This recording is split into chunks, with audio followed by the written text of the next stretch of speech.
I put together approximately 35, maybe 37 videotapes, and all the information comes from a book dictated to me by God as his righteous servant, a man described in Isaiah 53, and a man described in chapter 11 of Isaiah, the descendant of David,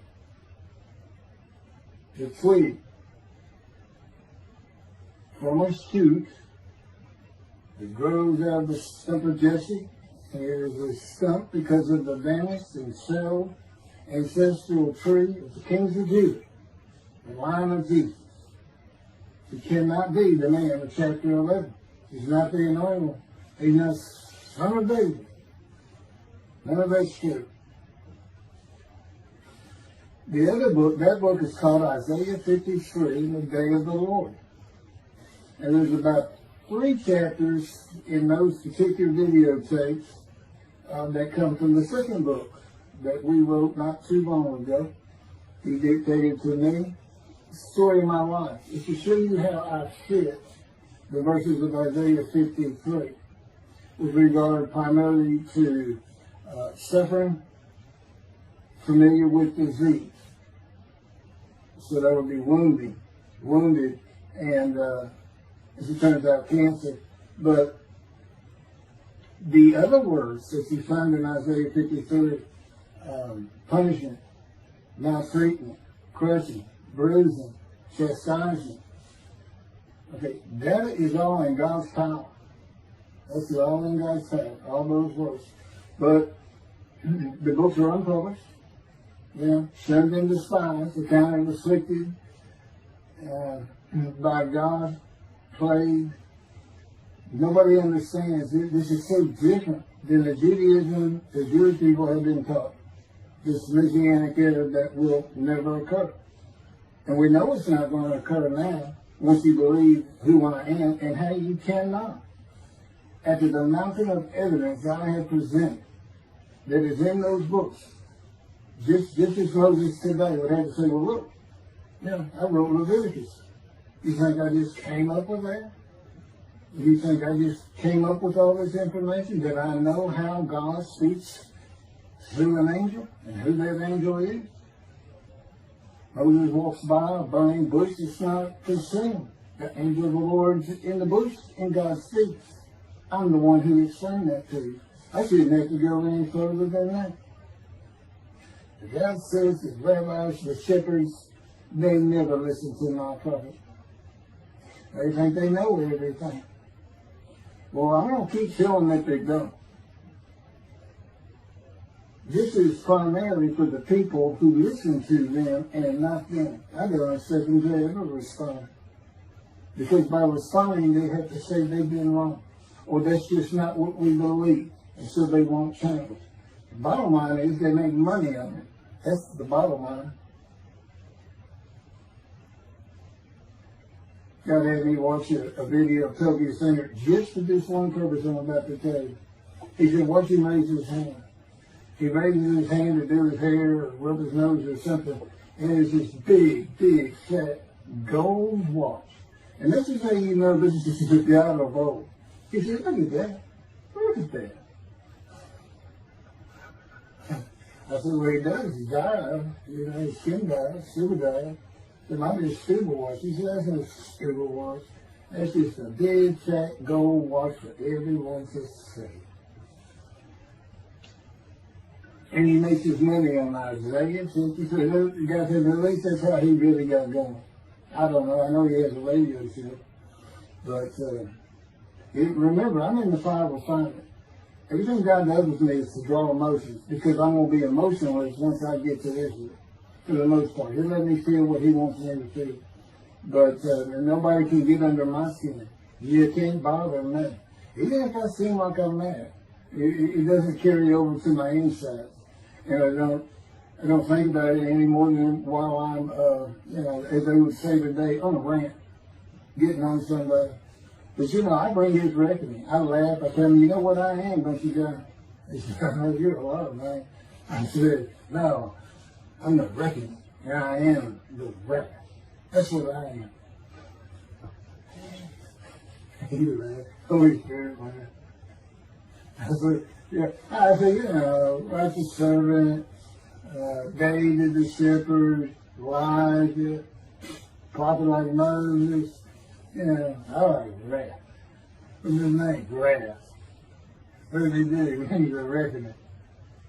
But anyway, I'm going to go through these early years of mine before God spoke to me. It's chapters 1 through 6. Chapter 7 is God speaks to an atheist, and I've already videotaped that. Walking with God and tripping on visions and visuals. So the first chapter, this is what he told me right down, birth and tragedy. I was born in Bryan College Station, Texas on February 6th, from the Holy Spirit, yes. I could get asked me before, so, yes. Oh, this is only for the people who come to believe me. I don't expect anybody who's been viewing these materials and, you know, nobody's really subscribing a handful to be believed. Again, I can't imagine. I don't know what you people want. I don't know who you think's going to come to do something different. How you going to know who David is? I mean, according to Judaism, there is no description of him. How you going to know who he is? All this being presented, and I know Jewish people have seen it, only 60% of the views are coming from the United States. Now, I don't know if that means 40% is coming from Israel. Probably not. You got Canada, that's be a big follower on my WordPress site. And it really just all the countries of the world at one time or another have looked at some of this information as I wrote my blog, and the blogs became chapters. But I'm assuming some Jews have heard of what some man is saying he is Moshiach, and they're watching. Well, this is for those who come to believe. The people who want to be the witnesses, the many made righteous. By my knowledge, there are things I can tell you that God would have me say to you. So, you know, this might be bored and tears with others, but it does show suffering, pain, and emotional pain, my background, and just who I am. Not just some kook out here. You know, people say, well, you're hearing voices. Listen, as a lawyer, and I even do criminal law, I've seen some of these people who hear voices. I promise you, you know that's a person who should be hearing voices when you just see them and watch them for a couple of minutes. That's not me. Excuse me. Okay, I was born in Bryan College Station, Texas on February 21st, 1957. And that's interesting because that's the year the first satellite went up. Russia sent up Sputnik, which is really 3 different satellites, and all together they were called Sputnik. That is considered the dawning of the age of the internet. Now, I've asked God, how did you select me? How did I be blessed with this and learning all these things with this crazy life that I've had? And but he won't answer me. He's John Poker. This Poker guy, he's not going to talk. Not going to change his version or anything. Or me getting an impression that he is. And so I tried to come up with it on my own, and that is where I saw it. I said, because I know how important the internet is to you. It's the only way to get things worldwide. And all the teachings that have come through it. I didn't know, you know, I'm 63. I'm not like the young people who can just text messages without looking at them and all that. But he's taught me everything. He taught me how to set up Facebook, Twitter, you name it. He was just like, go to your computer, do this, do that. You know, commanded it and directed to become very good at the computer and, of course, word processing. You know, I'm a regular secretary, except I still henpeck with one finger. I used to.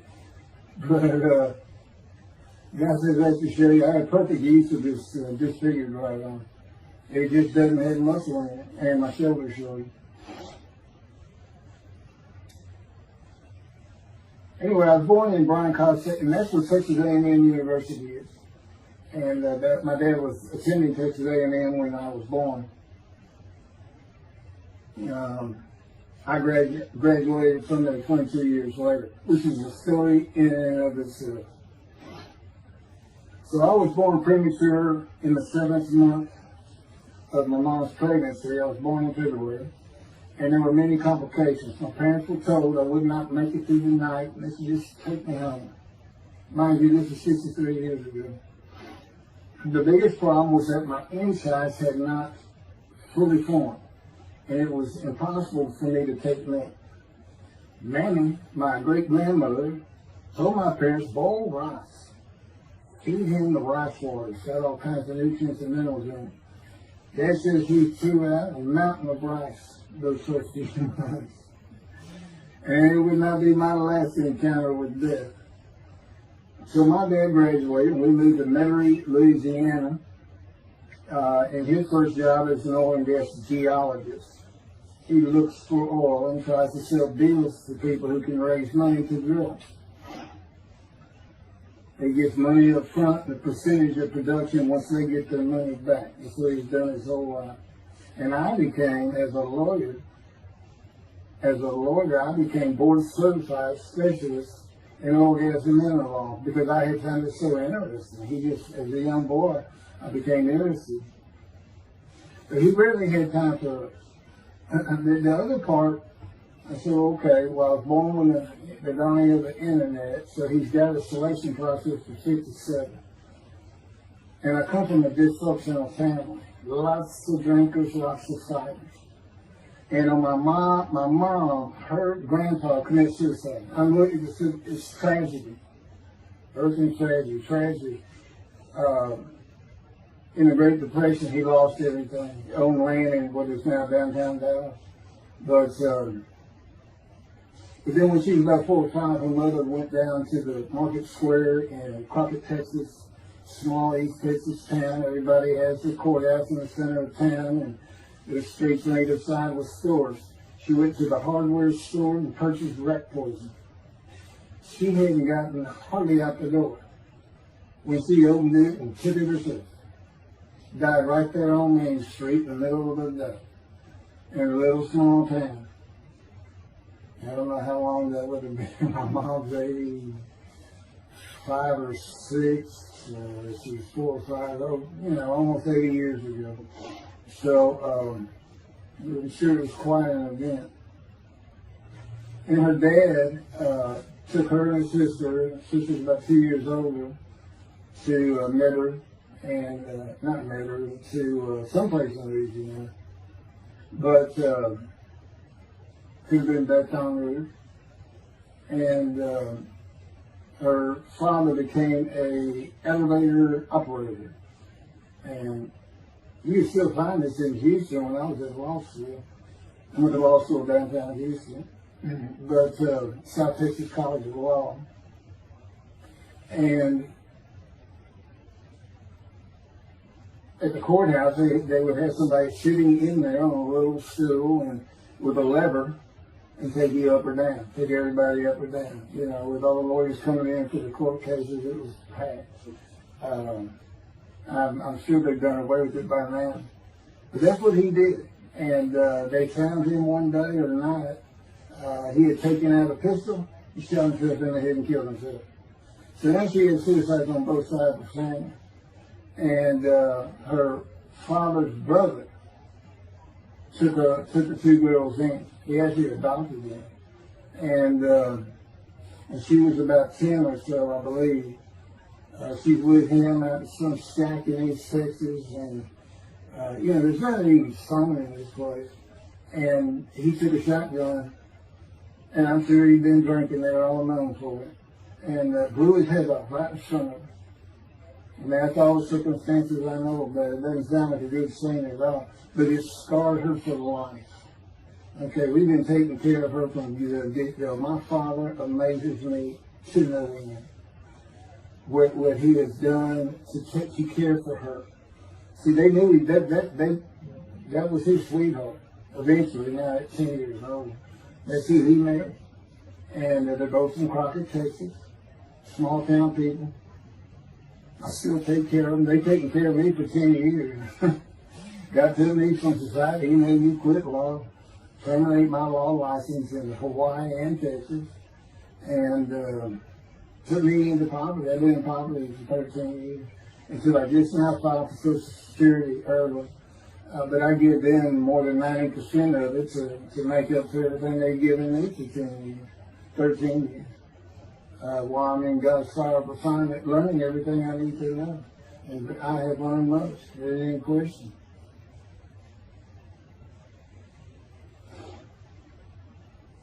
So anyway, this course is right there. It's a thing that tells you, it's a tragedy of losing your entire family in the Holocaust, and you were the only one left. It's not like that. But God says, I just got things as close as I could. He says, that puts you in the one to deceive you, really for just one reason. Well, two reasons. One, it makes you identifiable, but it was so people would pick on you.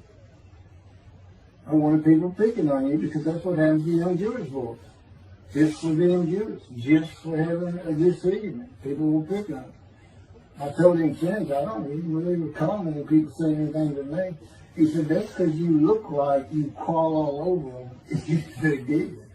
And I did. I was always just say something, anything. It's just the way I was just angry inside. And God's taken all that away. But I can still go on a good man. But, and then my mother in the 60s, young people may not know this, that's when, the Woodstock and marijuana, LSD, everything started getting big. And at the same time, doctors were just handing out pills left and right. Valium, painkillers, Percocet, just asking for it. They would write a script. And I know today they put a lockdown on that, but she got heavy into it and drunk all the time. I had to come to school and stay with her. And she became such a different animal, a different person when she drank. She became a little girl. Maybe your mom act like that and slobbering and going there with these Valium dripping out of her mouth with bottled booze by her. So it was an ugly thing. And so I came from a dysfunctional family, so I think God wanted that.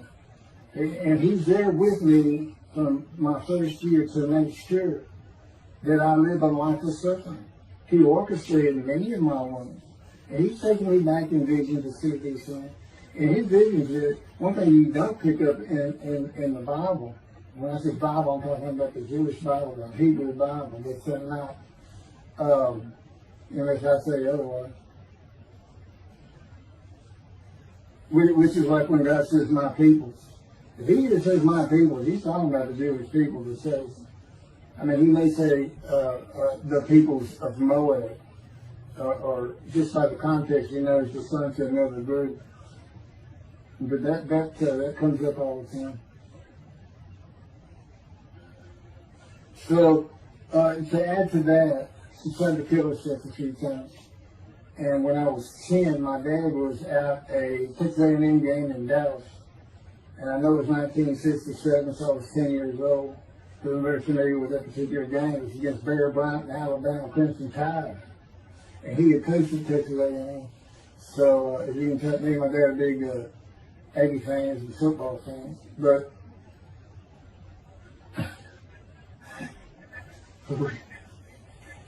I had dinner shared with me to see those games in Israel. Somehow my paycheck was he said, we'll get it. That's what he said. We'll get it. He's so funny.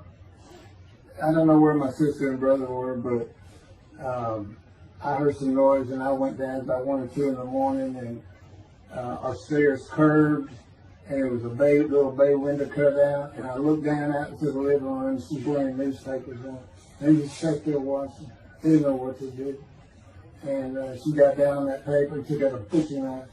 I razor blade, a butcher knife, and opened her wrist up. And just happened again years later when I was in high school, she opened her elbow up. And that was god awful. I don't know. But before she bled out, my dad opened that door. I sometimes think she knew he was going to be there saying would probably save her. But it didn't look good. And I hated myself for not doing something. Maybe that's why I was so angry. Anyway, because I didn't do anything, I just sat there. I couldn't move. I don't know. I don't even know what I was really thinking, really. But I tell you what it is. It told me how much her uncle blowing his head off must have done to her. That must have really hit you. I had nightmares my whole life, but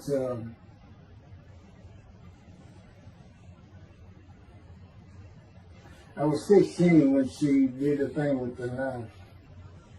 But you know what? My dad finally got her. He got her the best psychiatric care in Houston, Texas, and that's big because we got a medical center that's sort of renowned throughout the world.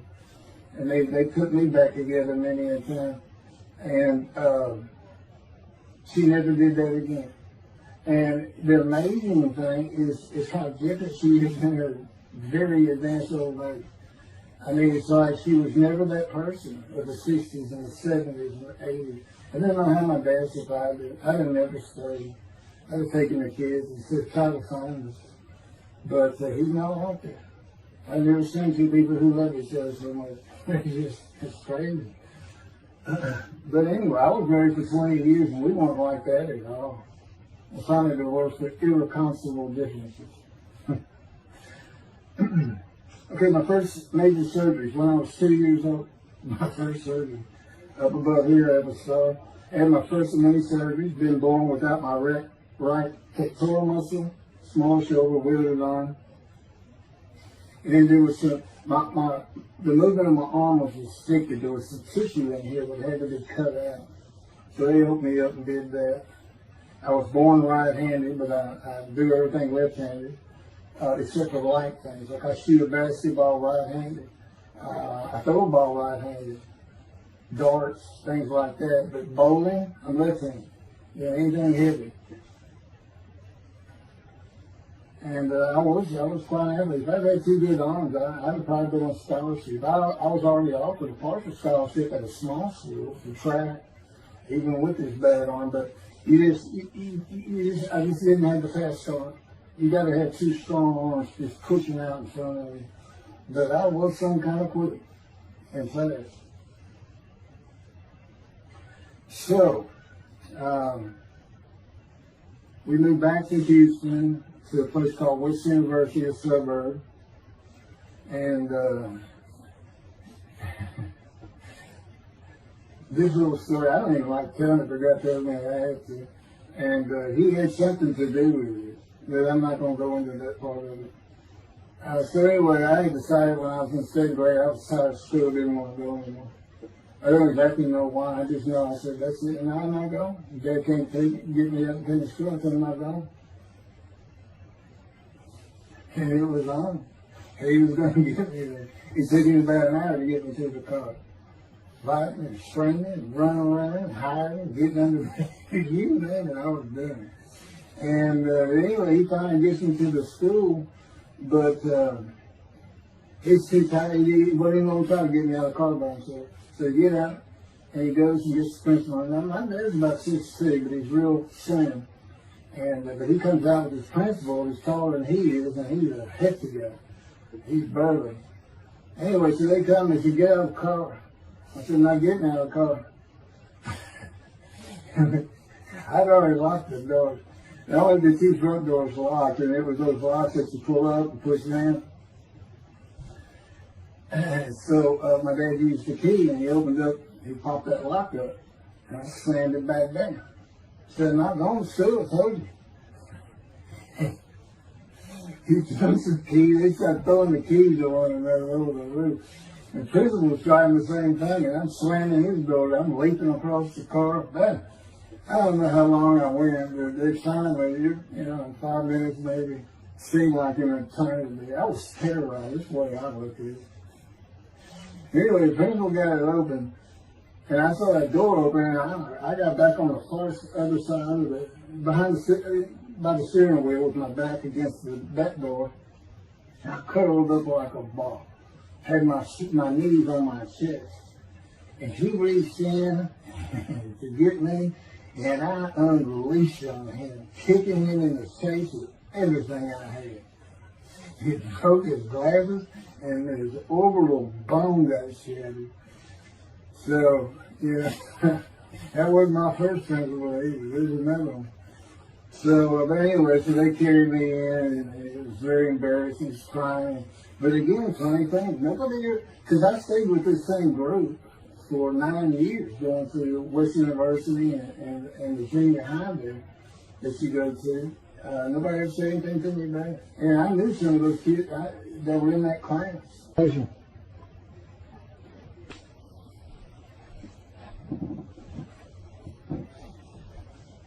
My camera only goes for half an hour. I can see on the screen that that point towards me that when it runs out, I have to turn it off and turn it back on.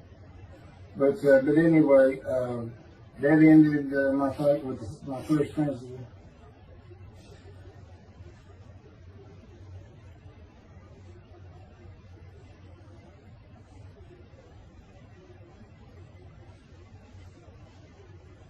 Now here it is right here. I had me put this together. In the 10th grade, the principal of the school told me to cut my hair. You know, I had long, blonde, wavy hair, well past my shoulder. Again, this is, I graduated high school in '76, and this is in junior high, so it's in the early '70s, but it felt like the '60s still. And I kept in a ponytail. It was neat. It was a school-wide policy. I think I was one of the last people to cut his hair. I was hiding all the time. I was always on the alert for the teachers that would send me in. But I went and got it cut. I told the barber right at my collar. Sat there in the city, cut it right at my collar as I was instructed to do. And then I was commanded to return to the principal's office. And so I presented myself to him. I sat down in the chair in his office, and he gets up, walks behind me, and grabbed me by my hair, back of my head, and jerked my head back fast. And said, "It's still over your collar."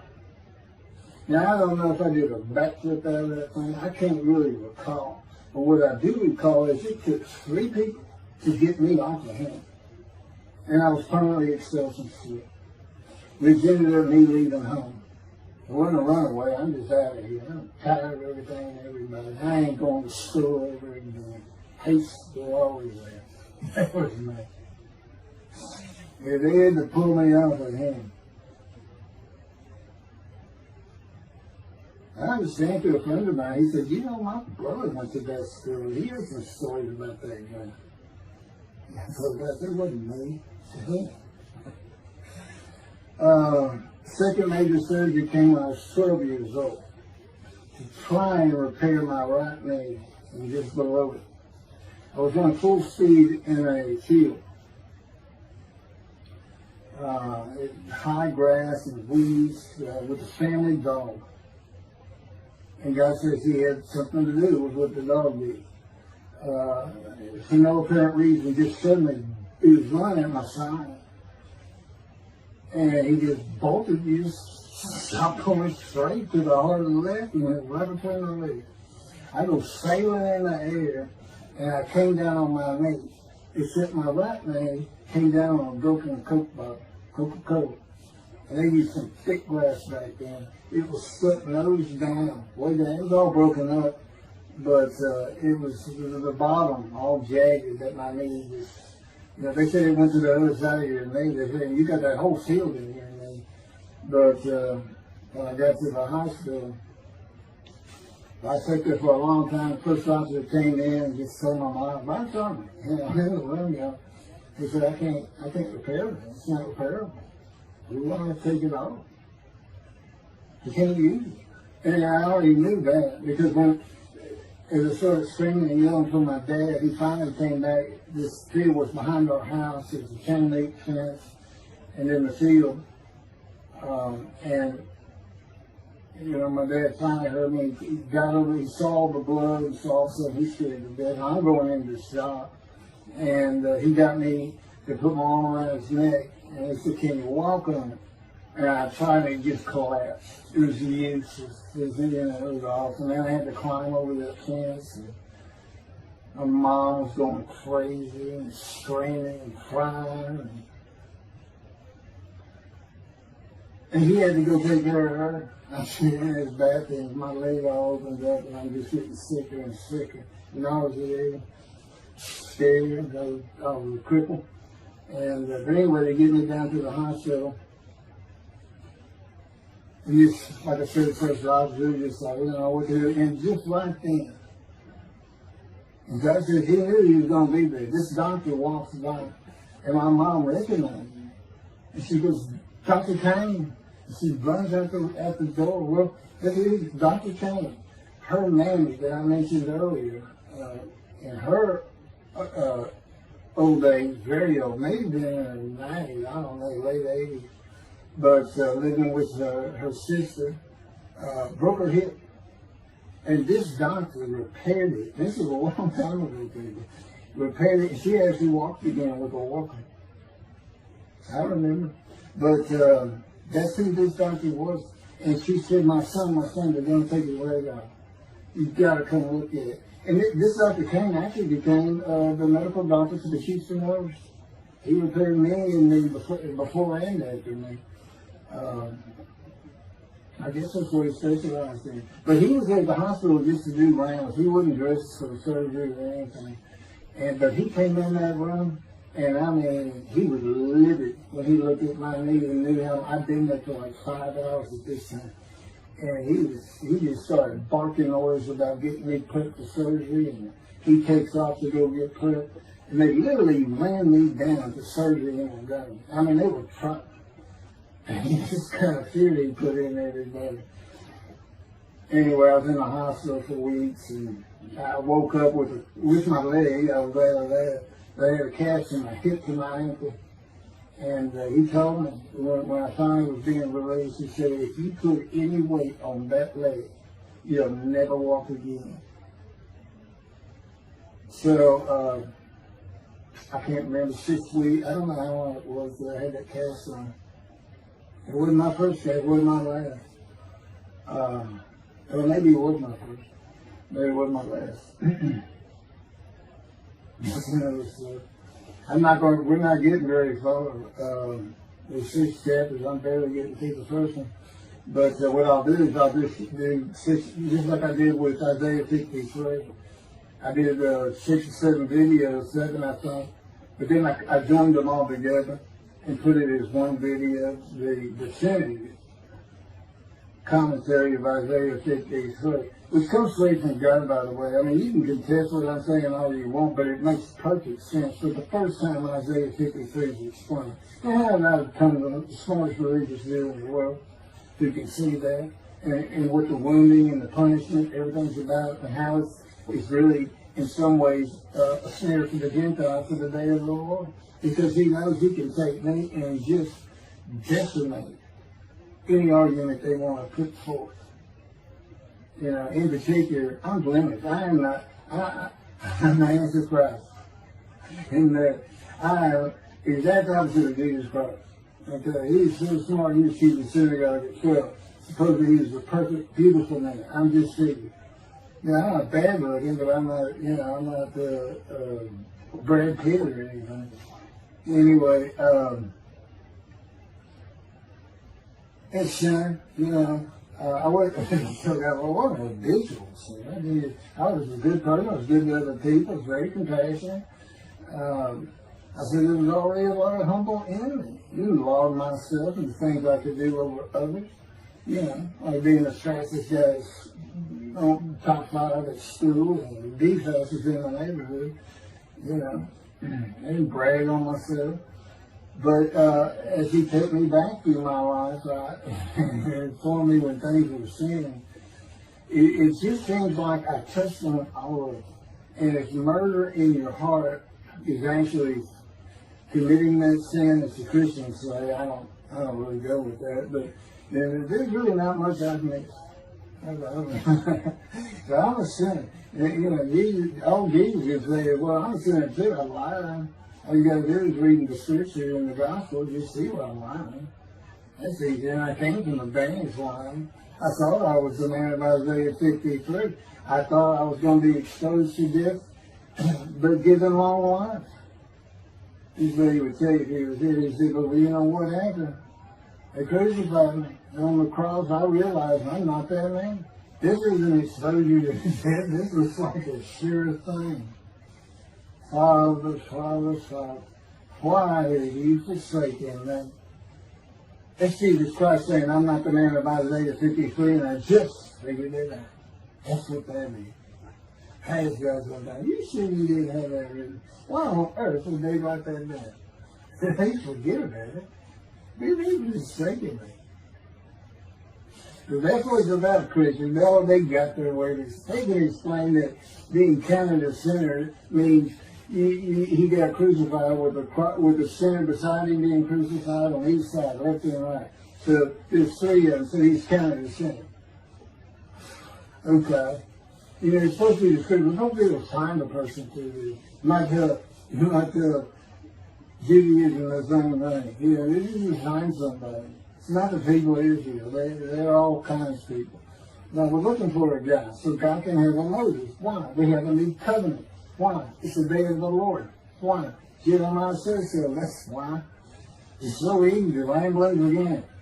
Okay, and you come to covenant with the temple. So the lamb blooms again at a time when there's no temple. Jerusalem's going to be rebuilt. It's a metropolitan today. This is no Jerusalem of antiquity. The old city might be too big. And I'll make a new covenant with you. I will forgive all your sins and remember them no more. That will cause Torah to be written on your heart. It's a metaphor. When did he do this before? Oh, that's right. The Syrian Babylon exiles. Isaiah was right before. God said, I forgive your sins, remember them no more. They became a holy city. What did they do? They built the second temple. Where did we miss them? The third temple. This is so easy. So it is the day of the Lord. There's any question of that. I'm just telling you it started with the Russians. Something like little Russians. And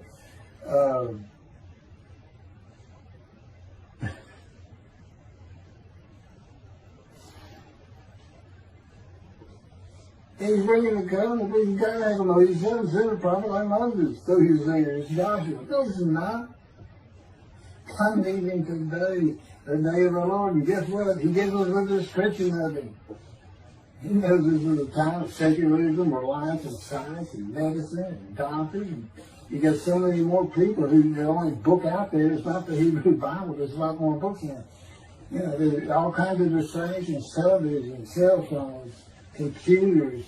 You know, back then, you know, you just sat around and said, what do you think that's there? I don't know. We can send some rain.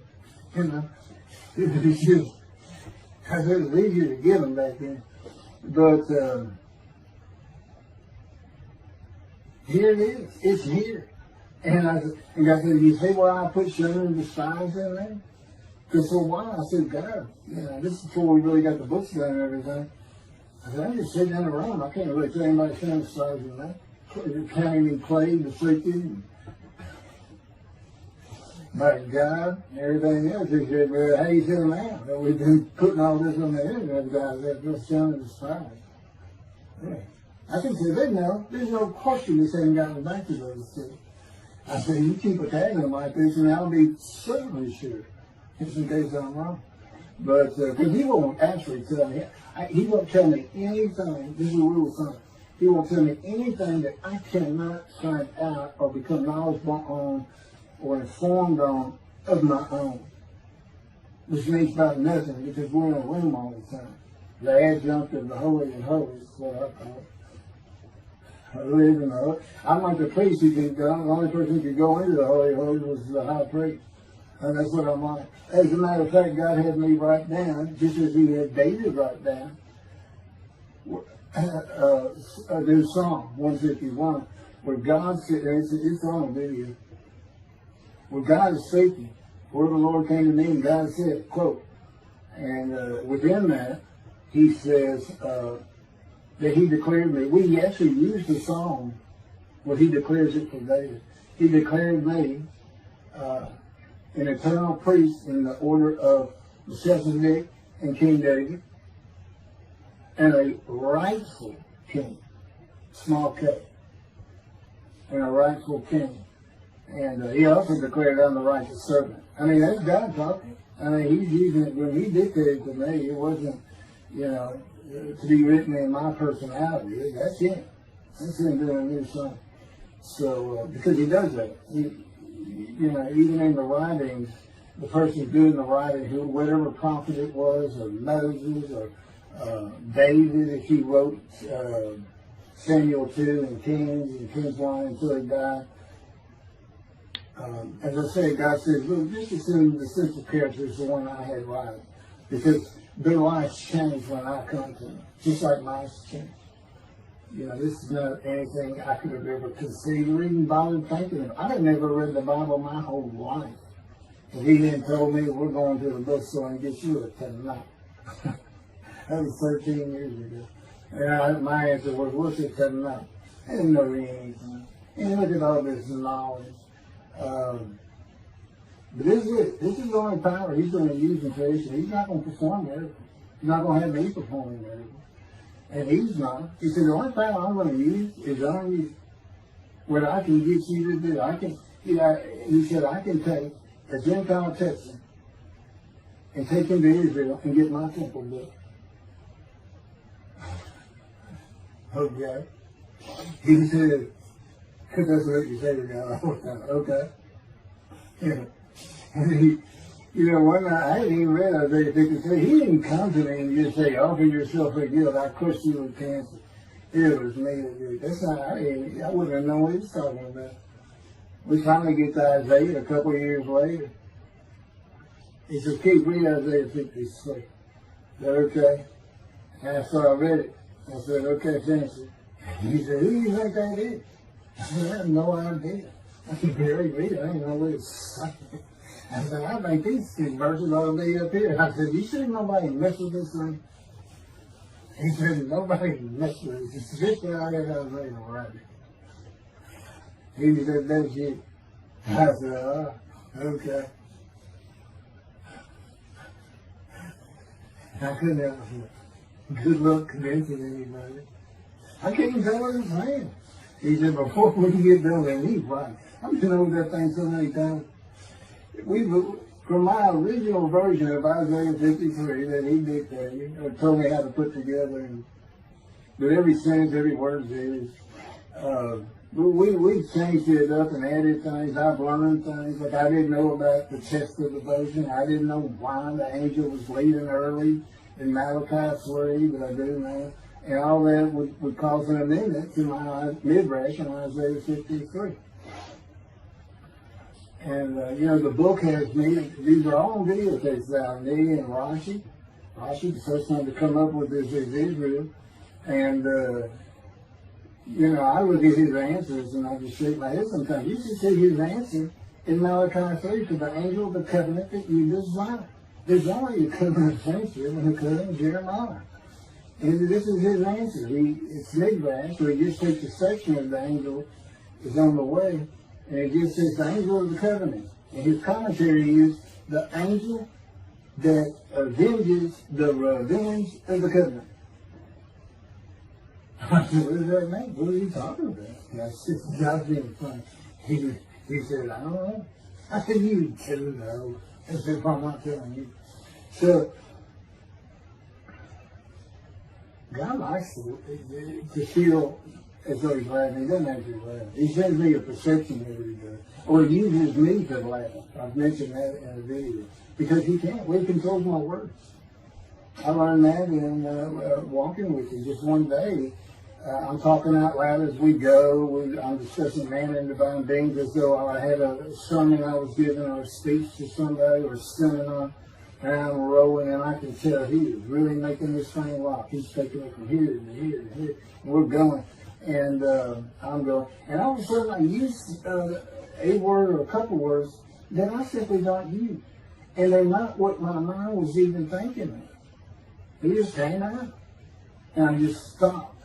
I said, did you do that? I didn't even say, hey, did you just make me say these things? Because I know you did. I said, did you do that? He said, I did. He was on his indignant. I did. I said, okay. Anyway, that's where it all started. Now I know.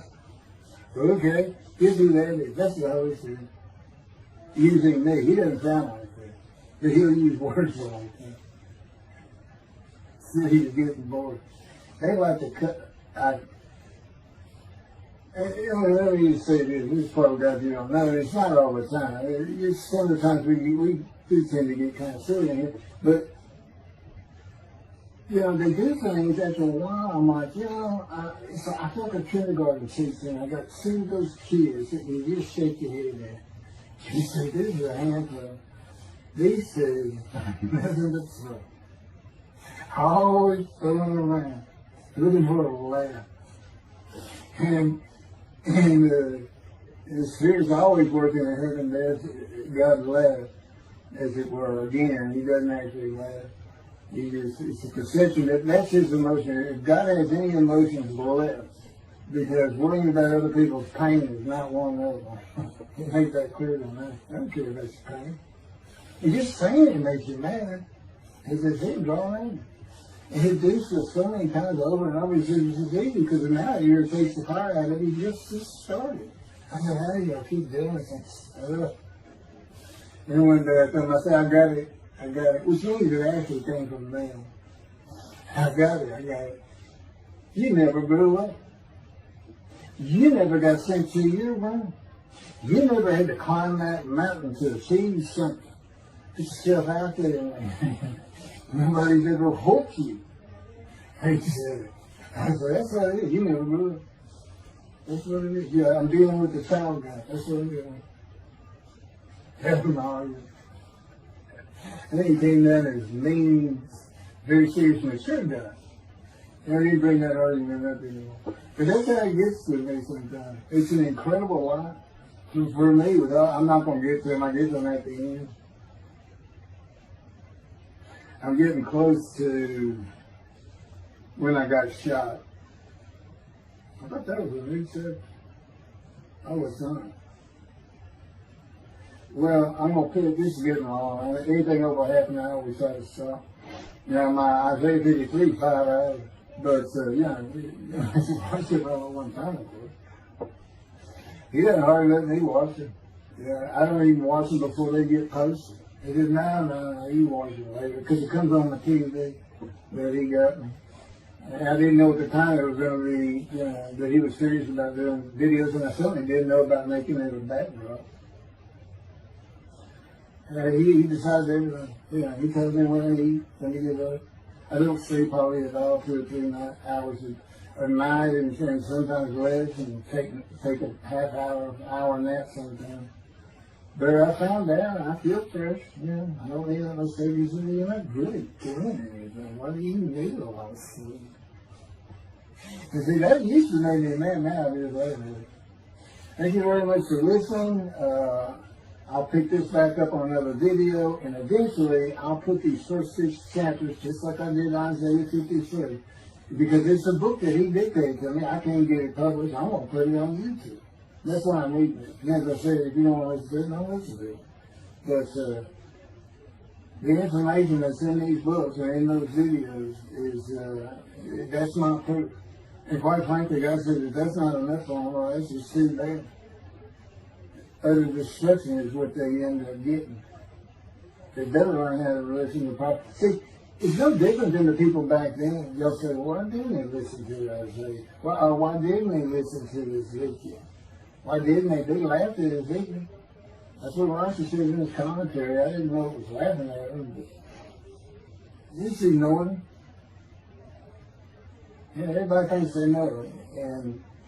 But in any event, I do know there's one chapter we haven't put in there, and that is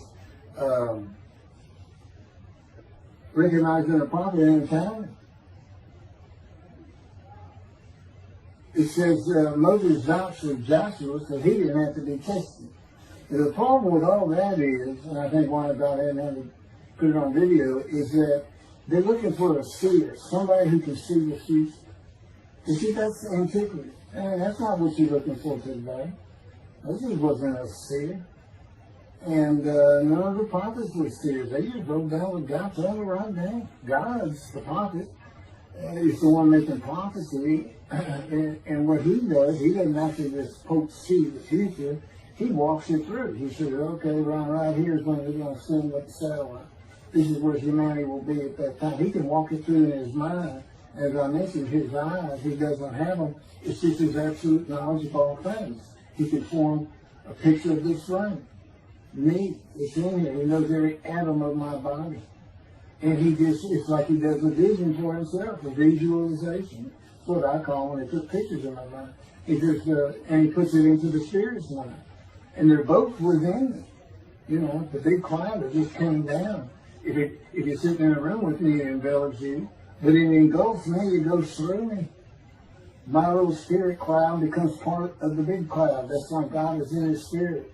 Here's the elements of spirit, here's the elements of God's presence. There's 9. 2 clouds, they just come together, they can be together. Okay, God's still one. He created the other cloud. And then in this room, filled with them, my little spirit is like a little cloud that just came in, and part of it. That's who I am. That's a man of divine being. Okay? No, it's like nobody's really expecting it. Well, maybe it's because you didn't know these things. And now they want, I get the feeling, son means I'm not looking at that. It sounds like a coup. We by faith, by the fundamental principles of plan baptism. Yeah. The talent, from his diagnosis of the talent. Why don't you leave your own? Why don't you throw the talent out and learn some new stuff? Why don't you get out of antiquity?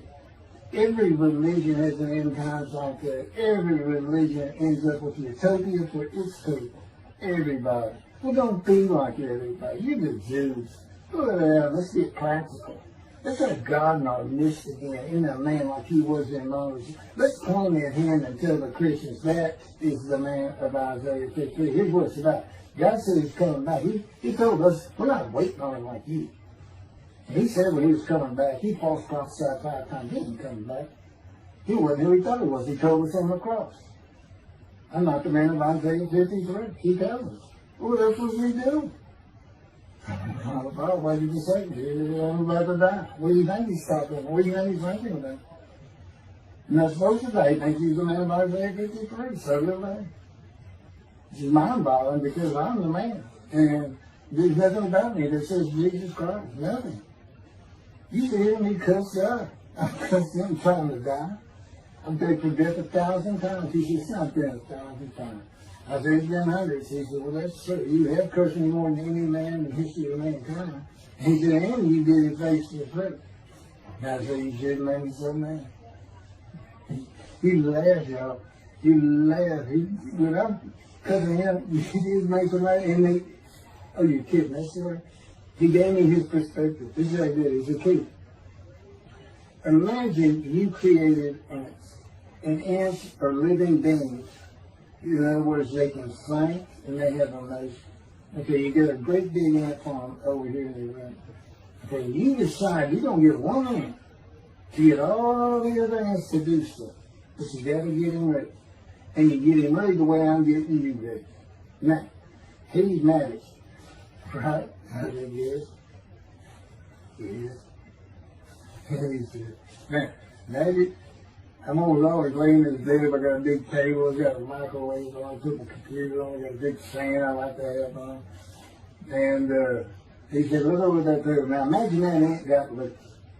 And he is pulled up, and he is standing on the corner of that table, and he is giving you the what for in ant language. I mean, he's going. And he turned around and shaking his butt at you, and he's cussing and all this. And all you got to do is go bump, and he's gone. And it is, and that's how that's what it does to him with me. You know, the spirit wild me up. I call him the troublemaker, troubler.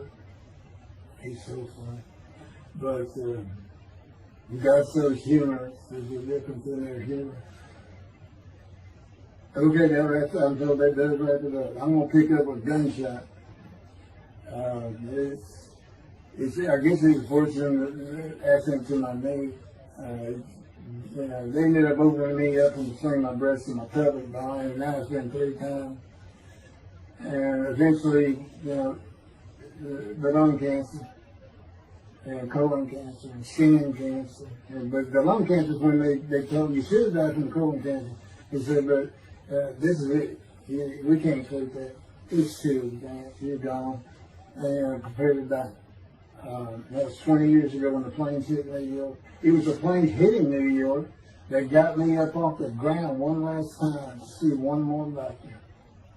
The life of God's righteous servant of Isaiah 53, chapter 3, gunshot.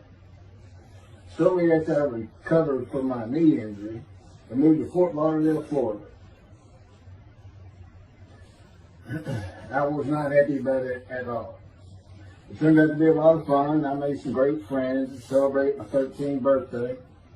My only injury in Florida was having the front teeth shattered and knocked out, requiring caps, which is more of an ordeal than I would have imagined. We returned to West University in Houston after 2 years. My mom was not doing well at all, and it was getting close to her second suicide attempt.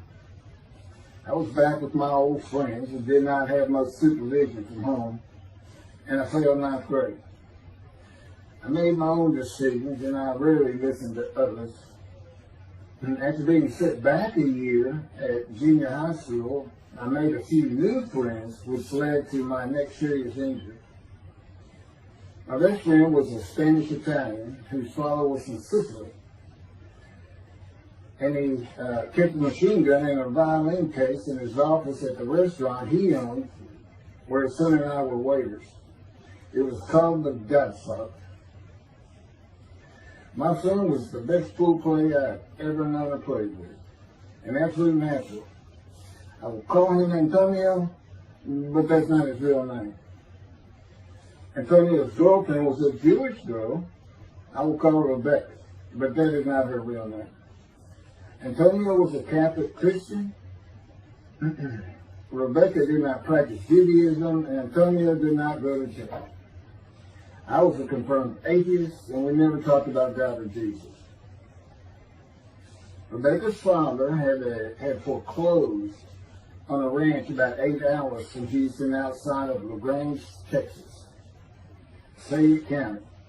LaGrange was famous for the Chicken Ranch, which was an illegal brothel that operated from 1905 until 1973. The business served as the basis of the 1973 ZZ Top song, LaGrange, and the Broadway musical, The Best Little Whorehouse in Texas, as well as its 1982 film adaptation. T.J. Flourney was known as the meanest sheriff in Texas. In the coming weeks, I would be interrogated by him outside of Shock Room 3 at Benton Hospital in Houston. This is an excerpt about him from an internet article. It was the most one-sided Texas battle since the Alamo, as 100 citizens watched disbelievingly in the dusty little town of LaGrange, their beefy sheriff, T.J. Flourney, reached into a black 1975 Continental Mark IV and began to shake by his $300 suit Marvin Zimmer, the star consumer crusader of Houston, Texas. That's from People, June 17. Next, the sheriff tore off Zimmer's blue-white toupee, waved it in the air, and then finally ground the road with his cowboy boots. Behind Flourney's theory was the fact that on Zimmer's last assignment in LaGrange 18 months before, he had filmed an expose, which resulted in the closing of a critical part of the local economy, the chicken ranch, a legendary Bobby House. Antonio, Rebecca, and I first went up to the ranch in the summer of 1975. It was a small ranch house and small lakes with horses roaming around loosened pastures. We decided it'd be fun to try and catch one of those horses and go riding. The next time I went to the ranch house was in Rebecca's father's Mercedes-Benz. Two-door convertible Mercedes-Benz. I sat on the hood of that Benz with a lariat while she tore through fields trying to run down a horse for me to rope. The horses could turn too fast, and we never got close enough for me to rope one. What we could and did do on the next trip was bring guns. A 30-30 rifle, shotgun, and two 22 caliber pistols with holsters. As the backdrop, Antonio and Rebecca had broken up as boyfriend and girlfriend, and her attention had turned to me. I did not believe that caused any friction between Antonio and me, but it should have. It did not seem to be a source of animosity of Antonio towards me in any event. On October 5, 1975, we were all back at the ranch having a great time. Tony and I were shooting at cans with our pistols and practicing a quick draw from the holsters. We were standing shoulder to shoulder, about 3 feet apart, and he was a little forward of me. Rebecca came up behind us, between us, and said she wanted to shoot. Antonio passed his gun to her, and it fired when it was going by me. The bullet went on a straight line through my bladder, intestines, and colon from the front right and lodged in the back of my left buttock in my backside. I could see the trajectory in my mind. I fell to the ground, and Antonio fell on top of me, rolling me over and over. I think he was looking for an exit of the bullet. I told him to get me to a car and get to a hospital. Felt like Babe Ruth had swung a bat up between my legs. I never once thought of God. On a big ranch, there are several gates for different sections of land and different purposes, usually with chains and a lock. When we got to the first one, I told Antonio, fly through it. I told him to ram it. I knew I was dying, and all I could think of was, you had got to hurry. I didn't panic, but I had never been so afraid and had never felt fear like that again to this day. Sometimes I think I have forgiven Antonio for accidentally shooting me, but I had not and cannot forgive him for stopping at those gates. I still never did. I was seriously angry at him. We got to the LaGrange Hospital before noon on a Sunday. They had to call the doctor to come in. I asked the nurse for something for pain, and she told me my vital signs were too low. That if she gave me a shot of morphine, I'd drop dead right there. It would kill me. No pain medication. The doctor came and looked at me and said there was nothing they could do there. He told me they were getting an ambulance to take me to Houston, Cobb Hospital, where they operated on gunshot victims all weekend long and do to this day. It's a trauma hospital. Many young doctors from Baylor University, all around the state. It's a high desirable place to be because you're cutting all. If you want to be a surgeon, you're cutting all day long. I knew one thing with a certainty. I could not pass out or fall asleep. If I did, I would not come back. In an ambulance, I talked to two fellows that were tending to me, as much as anything to stay awake. I asked them such things as what it was like to be married, graduate high school, have a career job, but my mind repeated over and over, you have got to hurry. We arrived at dusk. This happened before noon when I got shot, so now it's getting dark. When the ambulance opened, my brother jumped in to help. My mom was standing by the entrance to the shock rooms in her fur coat. She later told me that since Cobb was a public hospital, it might help if they thought we had money. I didn't see my dad, but my sister told me later, the whole way to the hospital, all he could say was, to God, please don't take my boy from me. I stayed awake for some 6 to 8 hours in awful pain. They took me to shop room 3. It was filled with people giving orders and very loud. On the table, the nurse told me she had to put her finger in my bottom, which embarrassed me. And I raised up like a sit-up and saw nothing but blood rushing from my bottom onto the table. You have to hurry is all I could say. They finished prepping me for surgery and enrolled me to a hall in a line of others awaiting surgery. And someone was saying my name, and I opened in to see T.J. Forney, Sheriff of LaGrange. He wanted to know if I'd been shot intentionally, what we were doing at that ranch, did we have permission to be there, and et cetera, et cetera. I told him I thought it was an accident, and to leave me alone. I never saw him again. I didn't have to wait long. The orderlies bypassed everyone in front of me and took me to surgery. I awoke in a large room with about 10 beds on my side of the room and 10 beds on the other, with other patients, and I could hear moaning and crying here and there. It took a few moments to remember what had happened and why I was in there. I fell back asleep, and when I awoke, my dad was telling me he would have me out of there into a private hospital as soon as possible. It was the next day when they transferred me to the Methodist Hospital in the medical center, where they had operated on my knee, and I had spent weeks there. I had a hose with a bag coming from my bladder, and a colostomy, an opening called the stoma, which is your intestine on the outside of your abdomen, with a bag over it to go into the bathroom. I was out of danger from dying, but still very weak, and I needed to gain some weight. The track team was already getting together, running distance and cross-country workouts provided by the coach, preparing for track meets in the following school semester. I lived about a half mile from the high school.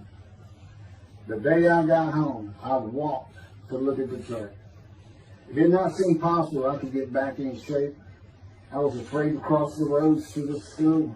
I could not even trot to get out of the way if a car came my way. My insides felt like jelly, and I had been warned that too much physical exertion in the first 10 days could cause a stomal hernia, and my intestines could start extending from my body. I was homeschooled for the rest of the semester by a private volunteer tutor, and passed classes I probably would have failed. The beauty of that gunshot was that it changed me. I was never going to graduate high school, having failed so many classes. So I set up night school classes for the next and my last semester of high school. I was 18, soon to be 19, and a senior.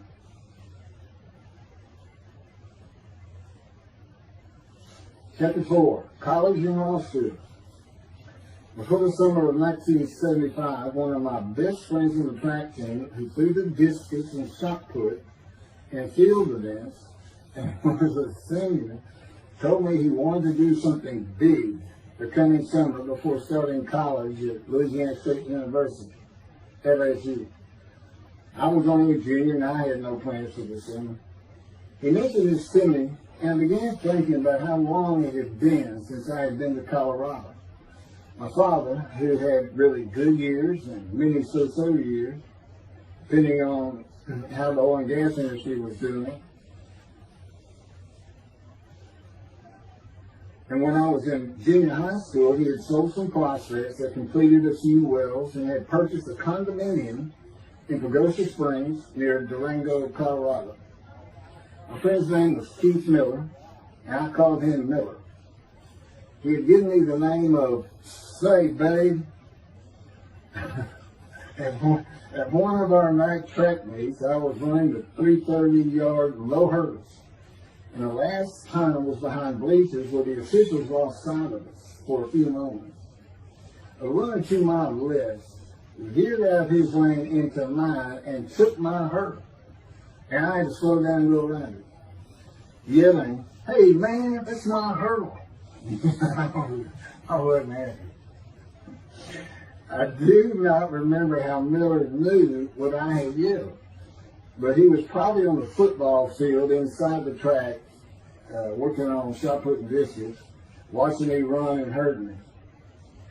I did not really know him very well at this time, other than he was a popular senior who knew everyone, and in stark contrast to me. On the following Monday, I was walking down the halls between classes, and coming in the other direction was Miller, though I did not see him. Then as he was passing me, in a loud voice, loud enough for everyone in the entire hall to hear, I hear, "Say, babe, that's not her." Hence, say, babe. That began a really good and fun friendship, and I got to know the class I should have been in if I had not failed ninth grade. And because I was Miller's friend, I was immediately accepted by anyone he introduced me to. I found out about 40 years later on Facebook. I looked him up and we friended that he's Jewish, and particularly because of his brother. He's got an older brother, and they look just alike. They live up in Oregon.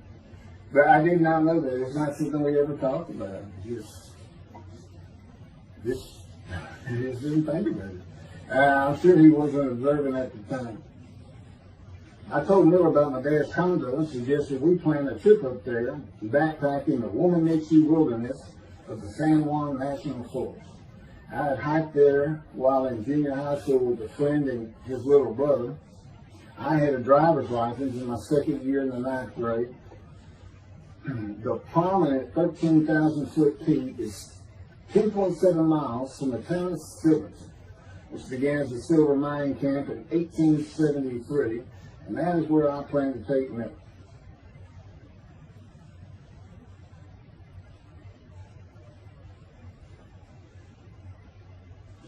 So Miller and I take off. We use his car. As I said, he was getting ready to graduate, and his dad bought him a Toyota.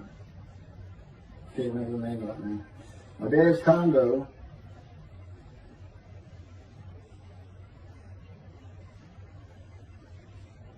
is about 60 miles from Durango, where a train depot is located that runs the train to the Womanichi Wilderness facility.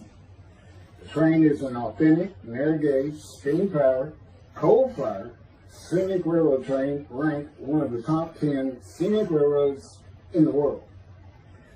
It's something else. It stops twice in the same places to let off and pick up hikers and backpackers in the Animas Canyon of the Womanichi. At top speed of 18 miles per hour, it takes the train 3.5 hours to travel the 45 miles from Durango to Silverton. Oh, here it is. Miller had a new Toyota Celica. And after a day and late into the night, we made some Pagosa, slept, and we're at the train station before the first departure the next day. I don't know what the problem was, but the train was not going to run that day. So we couldn't get to where I wanted to take it. It's just too far.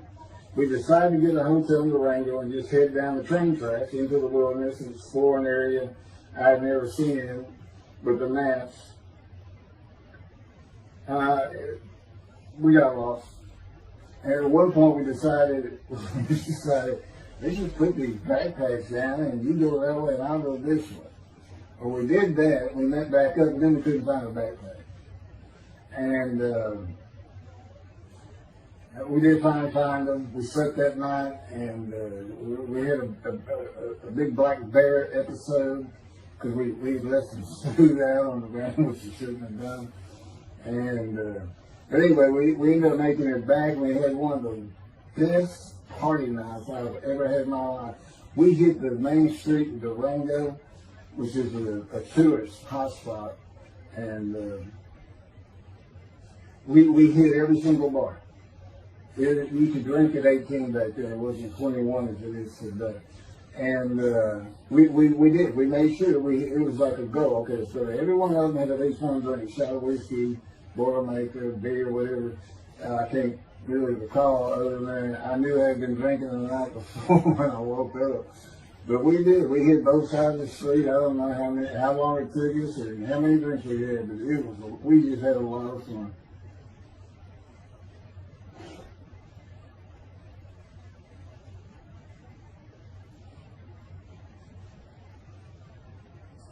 Okay, I'll be coming to chapter, well, I guess it's 4. I don't know. I thought I was coming up to the cancer story, but this is different. This is getting into alterations while it's true.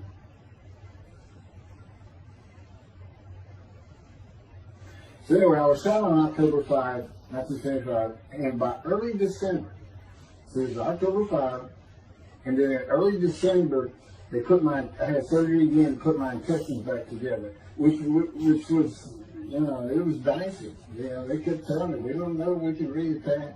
You know, there's people like Bob Hope lived his whole life with one of these stonal deals. And it's just a horrible thing. It was successful. They put it back together, and they removed my bladder tube. The girl next door, who I had never talked to other than to say hey or hello, and who also went to high school with me, had been coming over daily, and she agreed to be my girlfriend when I asked her a few months later. I did my night school and graduated last in my class, or close to it, of over 400 people. In late December, I began running with the track team. Now, I had surgery early December. I already got out there with them, which was difficult. Pulling 2 tires on the cinder track, you know, the rope, 2 tires, and you put a harness around your waist. I had to put mine high up on my shoulder. On the cinder track for a lap and a half, 660 yards for 2-minute intervals, 6 times was the toughest. My speed and quickness was still there, but distance running and my endurance, it took quite a while to come back. In early February, just about 3 months after being shot, I won my first 120-yard high hurdles race at a track meet that was fast enough to qualify at the upcoming district track meet for the regional track meet. Winning at the regionals would place me in the state track meet. I was fast, but my disfigured right arm really held me back. Then my heart was broken, and I cried for the first time since I was a child, best I could remember. My coach, who really liked me, he understood the effort I had put in to get back in shape. Called me to his office, and I knew something was wrong. He told me I could no longer be on the track team. I had too many semesters of school to be eligible according to the eligibility rules. It was because I had failed ninth grade.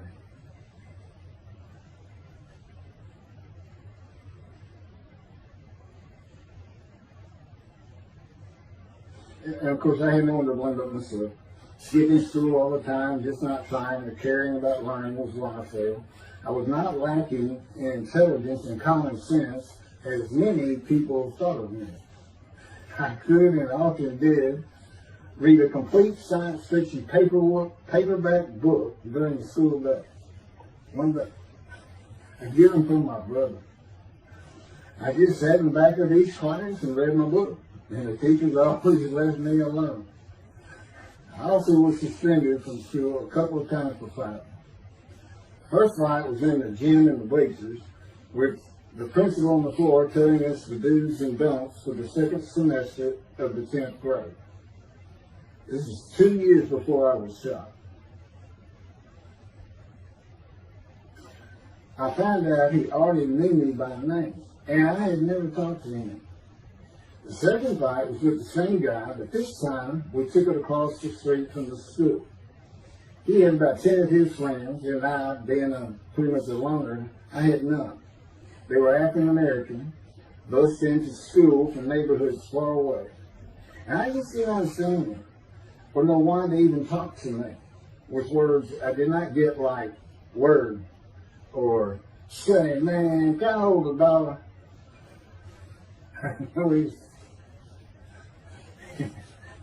That is what started the fight in the bleachers. I hear from behind me, and one stood to my left, saying, "Man, can I hold the quarter?" I turned around and he looked at it. And I said, "I did not have a quarter." Going with the principal, I undid my ponytail. Mine should be sitting right behind me, and I'm well aware of that. And I brushed my long blonde hair and then reached into my pocket for some chapstick for my lips. And I pulled my hand out with the chapstick. Turned out I did have a quarter. And from behind me, I hear, "Say, man, you said you don't have no quarter." To which I replied, turning around, "I don't have a quarter for you." The next part's kind of hazy. But I do know I grabbed him by the front of his shirt and slid him down the bleachers onto the students sitting below me. That is when the principal yelled my name and told me to go to his office. The next day, the guy and his friends were waiting on me when I got to school, and we fought across the street. The principal told me not to get into any more fights, and this is what I got suspended for. I remember being in, after my suspension, being in the men's room smoking a cigarette in a stall, and a group of African Americans came in, and they were talking about the fight. What I remember was hearing, "That white boy went Muhammad Ali on him." My favorite fighter. I even saw the Ali Foreman fight in Kinshasa. Was there live in Amsterdam in 1974. And some of my best friends in high school were African Americans, mostly on the track team where we could get to know one another. I still had run-ins with the general population of the African Americans, who everyone just called blacks back then. I never used the N-word and thought they would help themselves a lot if they stopped using it. Mostly I think they were angry at being bused in from neighborhoods far away. In fairness to them, white kids did not seem to like me much either. I looked young even for my young age, and with my long hair, about 6 to 8 inches past my collar, I looked kind of girlish, and many people said that to me. One day a friend of mine told me what it was to him. You never smile and seem to be very angry. Like if someone looks at you crossways, you're going to come after them, daring them to say something. Like you want to fight. My next suspension for fighting began in middle shop, and it was all my fault. There's not a big deal with that.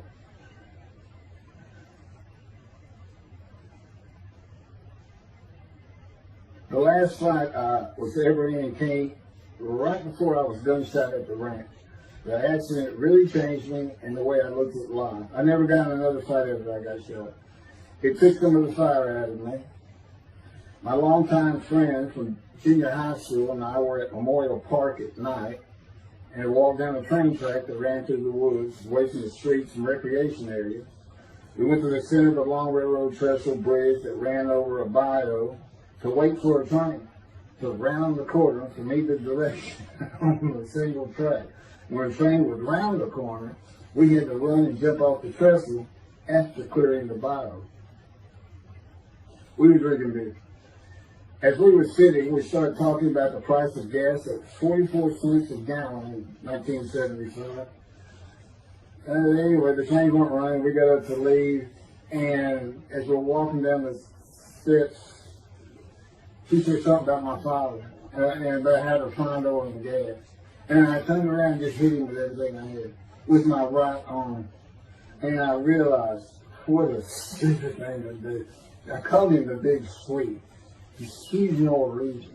His hair was white and long and longer than mine. His hand was the size.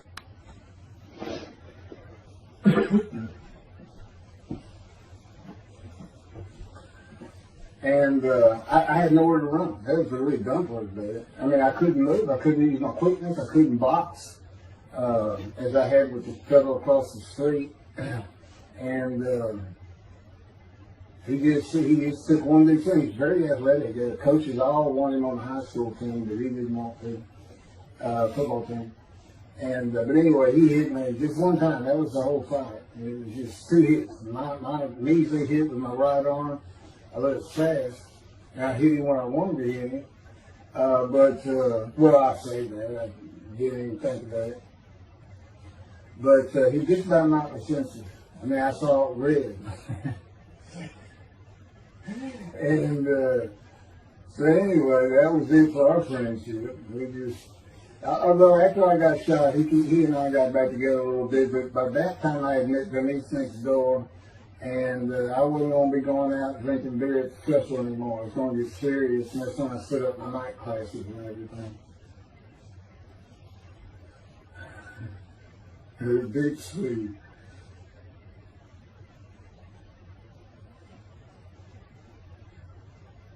After the gunshot, I stopped seeing old friends, including Antonio and the big three, and spent all my time with Denise next door. I never wanted to be someone who succeeded in life. My dad always told me when he was angry with me that with my smart mouth, I was never going to be anything but a ditch digger or a lawyer. While he said lawyer in a derogatory way, he got me to thinking I'd like to be a trial lawyer. I had to get into college first, and the only school I wanted to go to was Texas A&M University. Anyone who had ever known me would tell you that I was not even close enough to being smart enough to go to any college, much less Texas A&M. I would tell you I had never applied myself to the task of learning. Texas A&M denied my application. I called them and pleaded and argued, and finally admissions said that if I came to the summer semester of 4 classes and maintained a B average with no fails, they'd let me in. I did it, barely. I almost failed calculus and got a B. Just a quick thing on Texas A&M, because it relates to World War II. Which always makes me think of the Holocaust, and how many Aggies were involved in that. Texas A&M enrollment began on October 2nd, 1876, and admission was limited to white males, and all students were required to participate in the Corps of Cadets and receive military training. Many Aggies served in the military during World War II, with the college producing 20,229 combat troops. Of those, 14,123 Aggies served as officers, more than any other school, and more than the combined total of the United States Naval Academy and the United States Military Academy. During the war, 29 A&M graduates reached the rank of general. Texas A&M is more than a great university. It's the home of the Aggie family with a long history of spiritual tradition. And I'll pass through all that. You can read. I got all this from Wikipedia.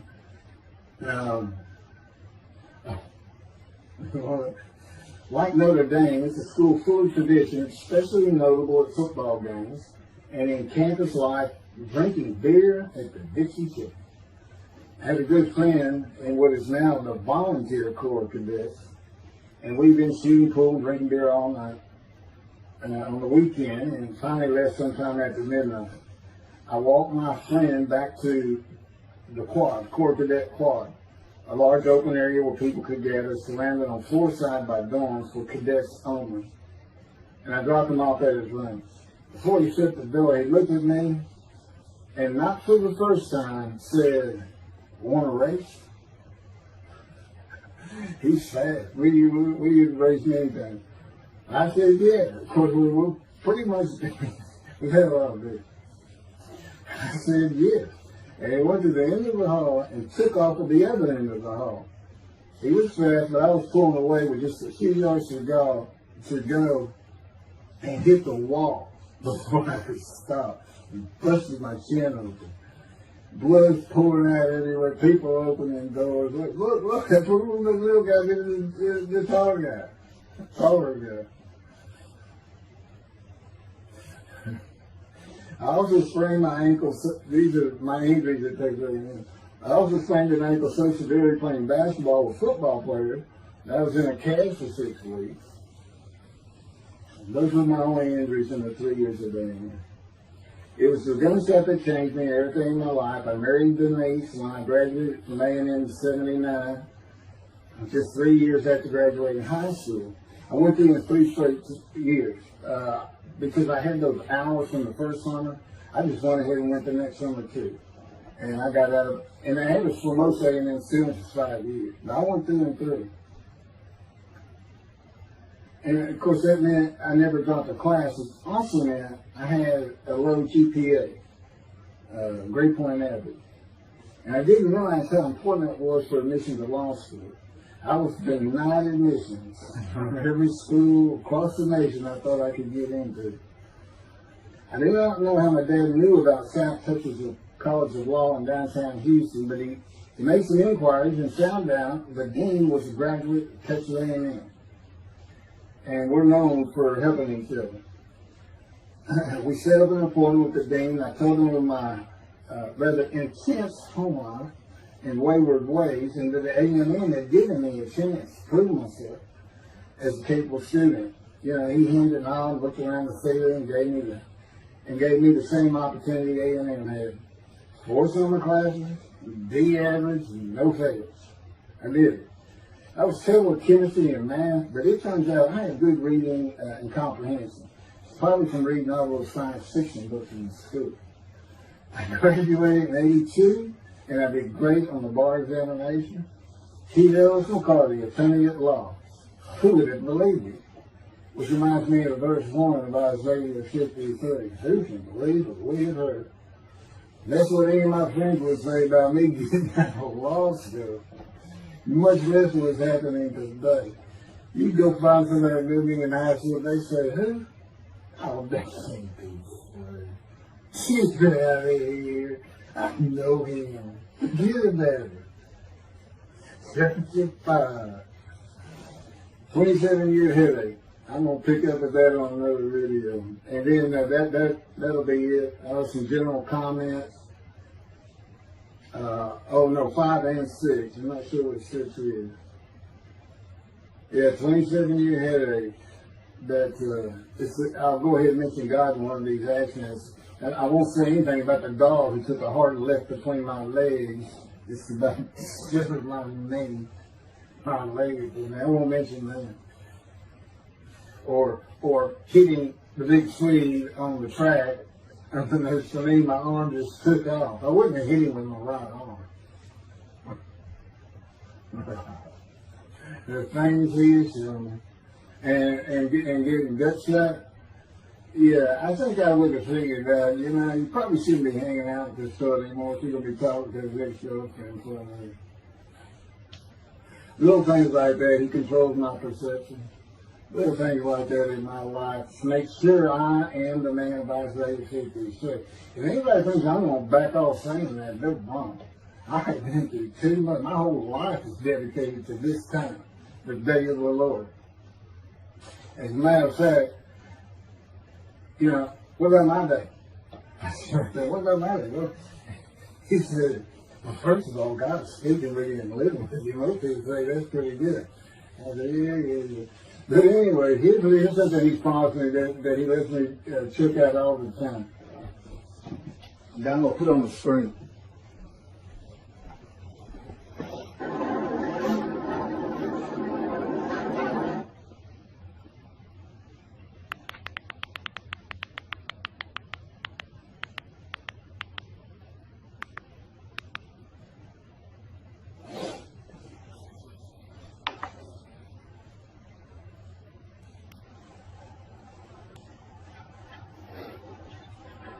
Debrading and GP cycles, shorties, slip-ons, code startup.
27-year headache.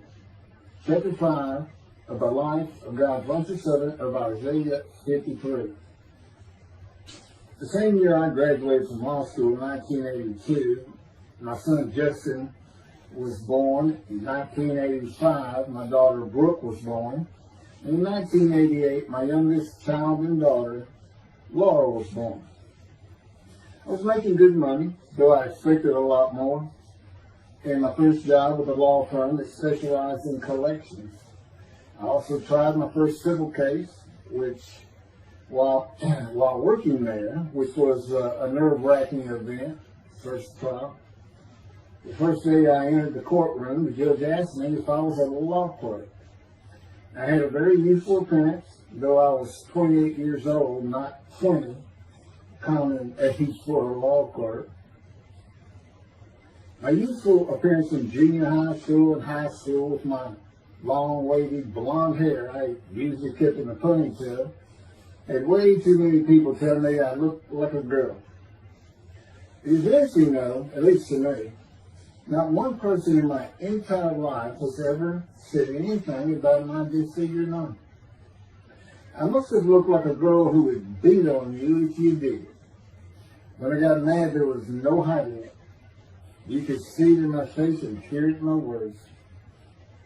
When I was 28, Brooke was born. I tried my first civil case, and the bane of my existence on earth began.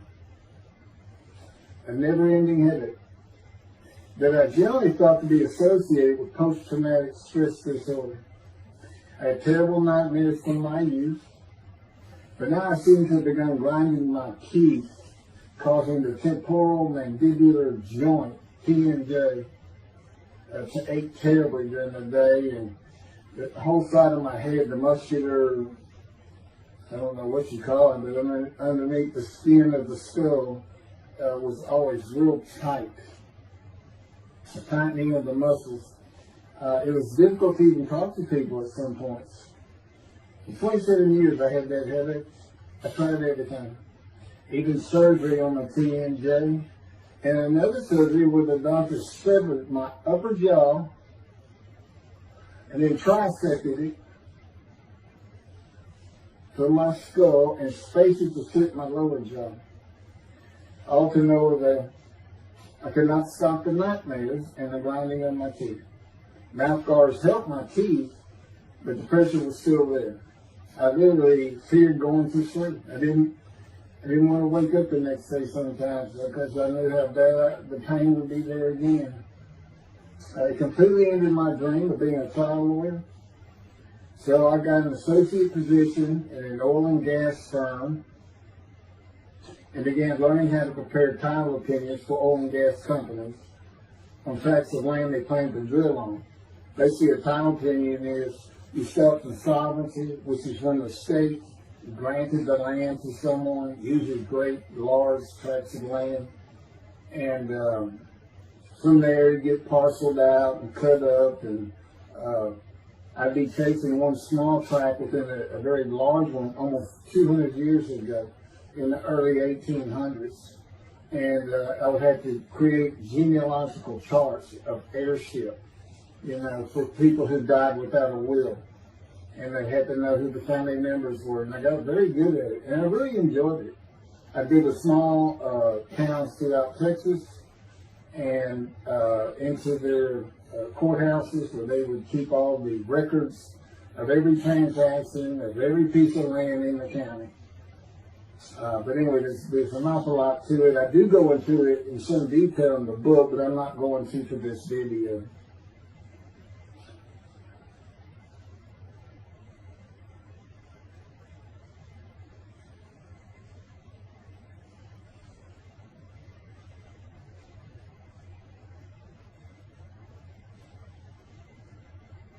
Eventually, I had my own firm.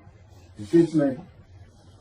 I had my own office, and I was doing very well, though billing hours for title work is generally lower than other areas of the law, by the hour. But I had also been involved in multi-million-dollar sales of production between oil and gas companies, probated wills, prepared affidavits of heirship, worked with landmen to fix title defects, appellate work, including arguments before justices, plea bargaining in criminal cases for defendants, and anything else that came my way. Then it all stopped, and once again I was fighting for my life in 2001. This is chapter 6, skin, colon, and lung cancer. Oh, just God would have me tell you, he gave me those headaches. When he came to me, I stopped having nightmares. He provides my dreams for me now, and often as a learning experience. But the grinding of the teeth, everything stopped, and I thought it was just because I wasn't having nightmares. And took away any symptoms of PTSD, for which I was receiving money from an insurance company for disability, partial disability. And that went on for about 7 years. Then one day we're out walking, year 7 or 13, and I had that headache. It just came to me. And I just stopped. And I said, "You got to be kidding. You did not give me those headaches." He said, "Yes, I did. It's necessary.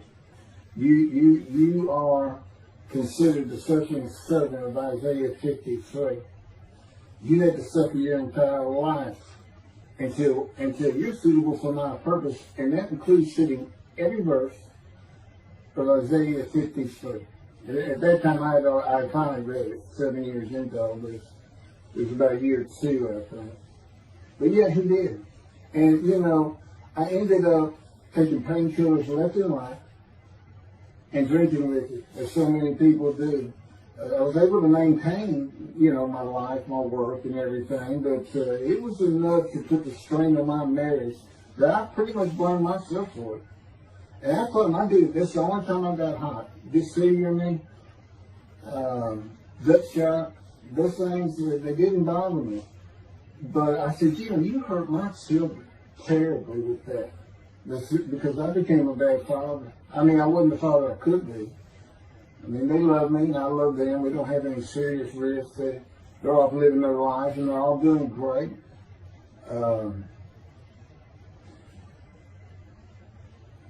But if they consider themselves anything, they're Christians. And although I don't think any of them are overtly religious, or that they're in church every Sunday or anything like that, but you know, when I started going to the conservative synagogue here in town, and I told him I was converting to be Jewish, they're pretty much just that. Just saying I would be a Jew, I guess. I'm not sure that I didn't believe in Jesus. There's probably more of it, God says. But really hasn't costed them much at all in 7 or 8 years. So, but anyway, so God gave me the headache, just to make sure.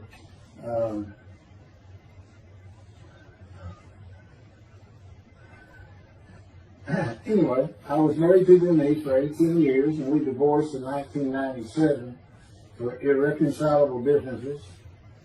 We agreed that she maintain custody of the children. The first to leave was Justin, and he came and lived with me. Then Brooke started getting in trouble, who is, as tough as she is beautiful. Her mom's very difficult to get along with. Justin was a lot like me at his age. Trouble followed him everywhere he went. Like me, he was hard to talk to, and like me, his getting out of high school was a coin flip. He's doing great. He learned the oil and gas landman business, and I helped him out as much as I could, and friends of mine helped him out even a lot more. And he's very successful in it. Married, no children. Laura's married, no children. She's got a great job. And Brooke is married with 2 children. I have 2 grandchildren. Long life, fetus children. You'll see what I'm talking about, long life, when I get to lung cancer that God chose to crush me with. Something had to be done, and to make matters worse, Denise had met a man, and they were going to get married. But he didn't want Brooke.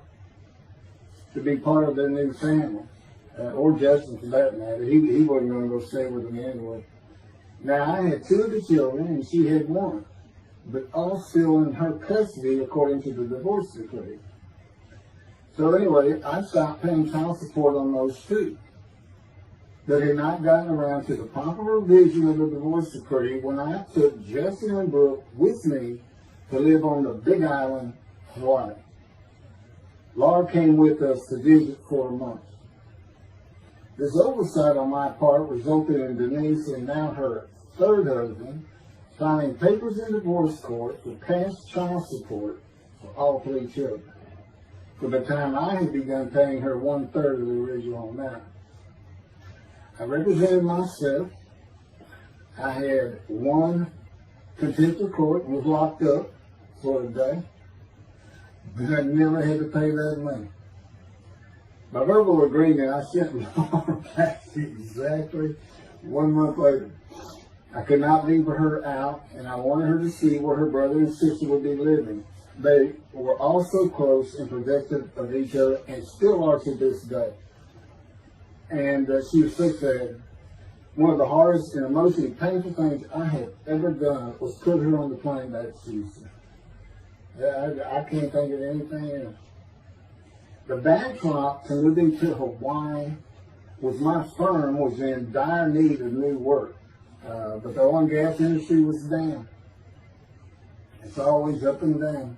And my clients were not drilling. A landman I knew called and said his sister in Hawaii, a brilliant eye doctor, but not a good businesswoman, needed help resolving creditor issues stemming from her new offices and equipment purchases. I told him it was a good time for me, as things were slow, and who's going to come down since trip to the Big Island, Hawaii. So I went and took care of everything without charge, but of course everything was paid for. When I came back to live in Hawaii at the urging of the doctor that I had helped, who did not like the look of an abrasion on my chest, and it had been there for years, I was examined by a friend of hers, and it was cancer. I don't remember what the doctor called it. He removed it in surgery with a 6-inch diameter circular cut, and it was not malignant. I could practice in just about any area of the law. And all I had to do was pass the Hawaii bar exam, one of the toughest in the nation. While studying to the bar, my body, all at once, in a moment, told me something bad was wrong with me.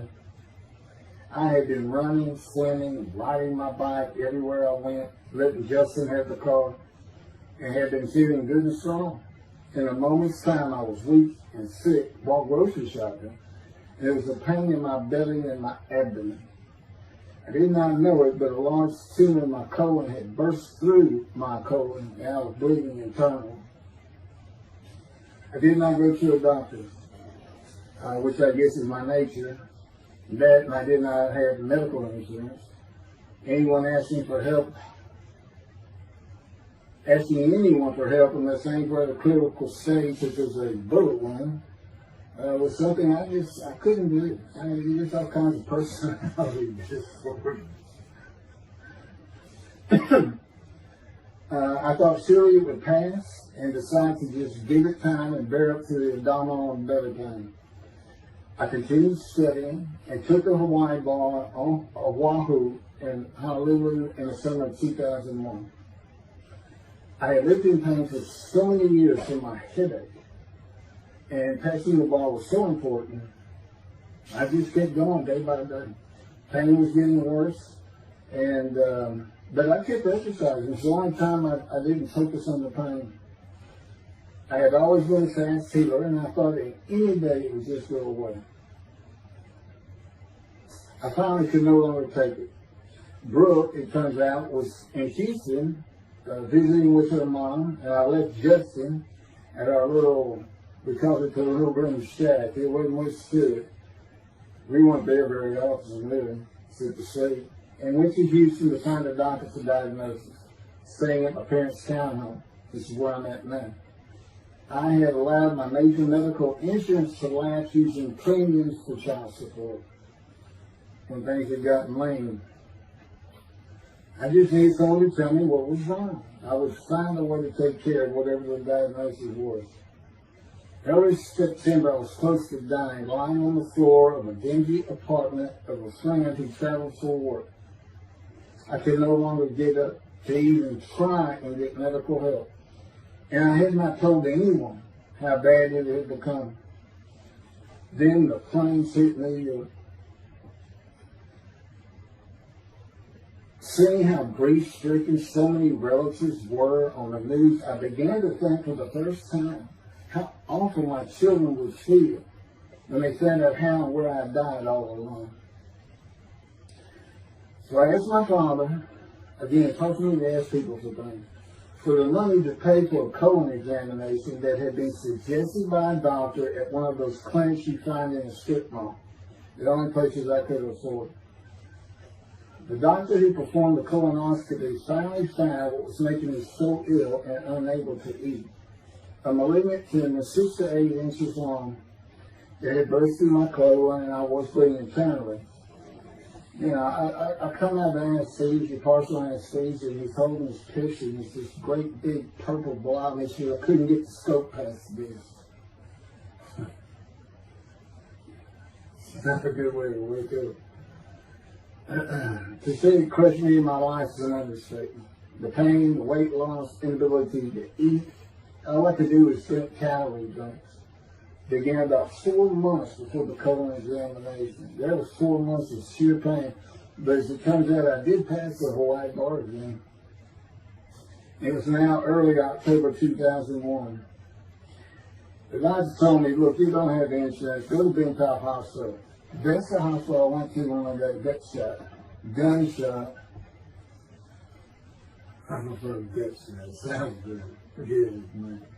And he gave me the picture from the procedure showing what he could not get the scope past. He's shaking his head and saying, you should have come in this early. So I went to Bentoff thinking I was here in 75 on October 5, dying, but I did survive. And here I am again on the first week of October 2001. I showed the pictures to the admitting nurse. Instead of him sending me to the waiting room, she just looked at me and she said, Mike, this is a public hospital. I mean, you can wait all day long to have a cold check.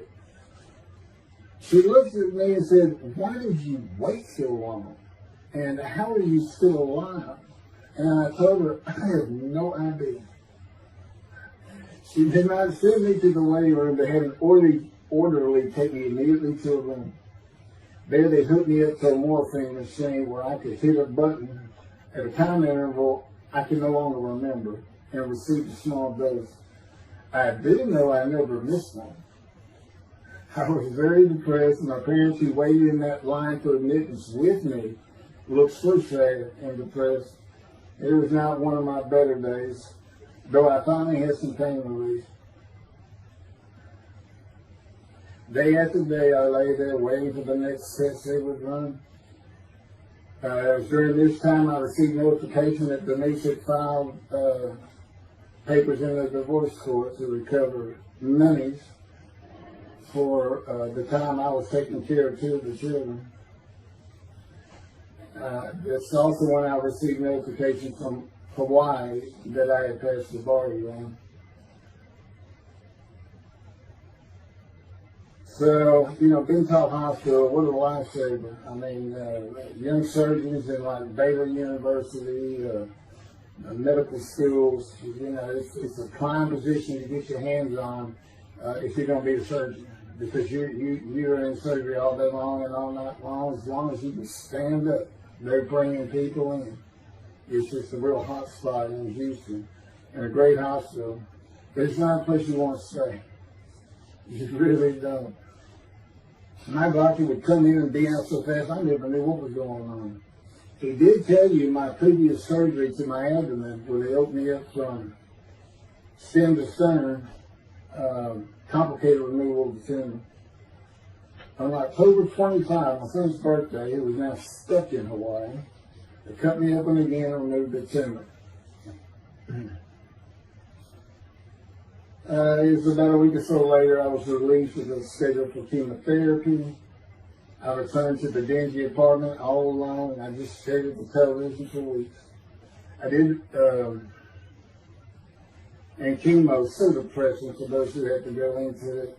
A small room with big chairs for about 20 people who all looked like death, including me. Everyone with an assortment of bags of chemo dripping into our arms for hours. It took about 8 hours before I really got sick from it. And I had to park a long way to avoid paying for parking and drive a long way to the apartment. It was a very gloomy fall in winter. When I completed my chemo of once a week for 6 or 9 months, more tests were scheduled. I do not remember how many months the chemo lasted. I do remember I did not finish, missing the last 3 sessions. At the end, I could not get out of the door without bursting into tears and just not going. It just wore me down to nothing. On the right side, it was my goal. I had my own apartment called the Loft. It was brand new and very nice on a bayou close to downtown Houston with a running trail alongside it and lots of woods near Memorial Park where I had been running a 3-mile circuit since high school. I returned to being called for follow-up tests, including x-rays of my chest, and the colon cancer had not returned then and to this day. The chest x-rays were another matter entirely. The doctor told me he had bad news and showed me the x-rays telling me the white spots I was seeing was cancer. They were everywhere. Lungs full of cancer, he said, at a stage I could not be treated with any success. My dad was with me, and I asked the doctor, well, what does that mean? And when he said you need to prepare for death, the look on my father's face was so sad and hurt at the same time I'll never forget. And we've been through some tough things in this house. Every house we've been in. He didn't affect me one bit. I did not feel anything. I was too beat down from the chemotherapy repair I did. God tells me I had a lot to do with that. In fact, no matter what they said, I didn't think I was going to die. But I didn't know that. I just wasn't having that conscious thought. And that's what he had a lot to do with it. And of course, he hadn't spoken to me yet. I had never seen a doctor for cancer or any other ailment since that day. I had to get Justin home was all I thought about. But I needed money. I found an old client that needed a tile penny for a drill site well. I struggled through that and got my boy back to Houston. And it was tough. I was so weak. And it's been so long since I really had done any title work. And just going to pick the work up and visiting with the client was the major to-do for me. But we got there and I got Justin home and he went to live with some childhood friends. This is now 2002 and going into 2003.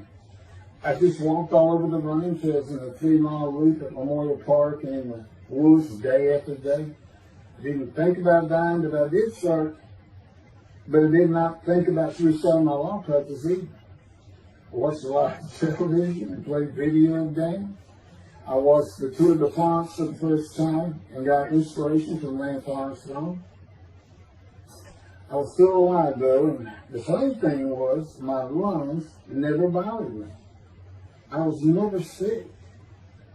It's because God had already removed it. After I got the news I was dying of lung cancer, he took them from me. That's what he tells me. And I don't have any symptoms. Well, you'll see right here, in 2005, I picked up some title work here and there and made an office out of my loft. I bought my first motorcycle, soft-tailed lowrider Harley Davidson.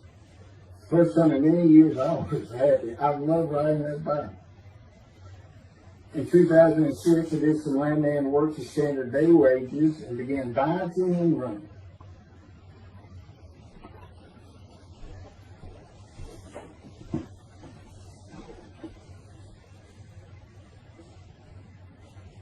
once again, my camera only goes for 29 minutes and 59 seconds. And I'm going to back up just a little bit. In 2006, I did some land work for standard day wages and began diving and running. I had never been a swimmer in terms of training for it. I love the water and swimming, but I never trained with laps of different paces and various distances. Mostly because I was so slow, because of my right arm. I was reaching an age, though, where endurance in my running was more important than speed. And so endurance swimming was too.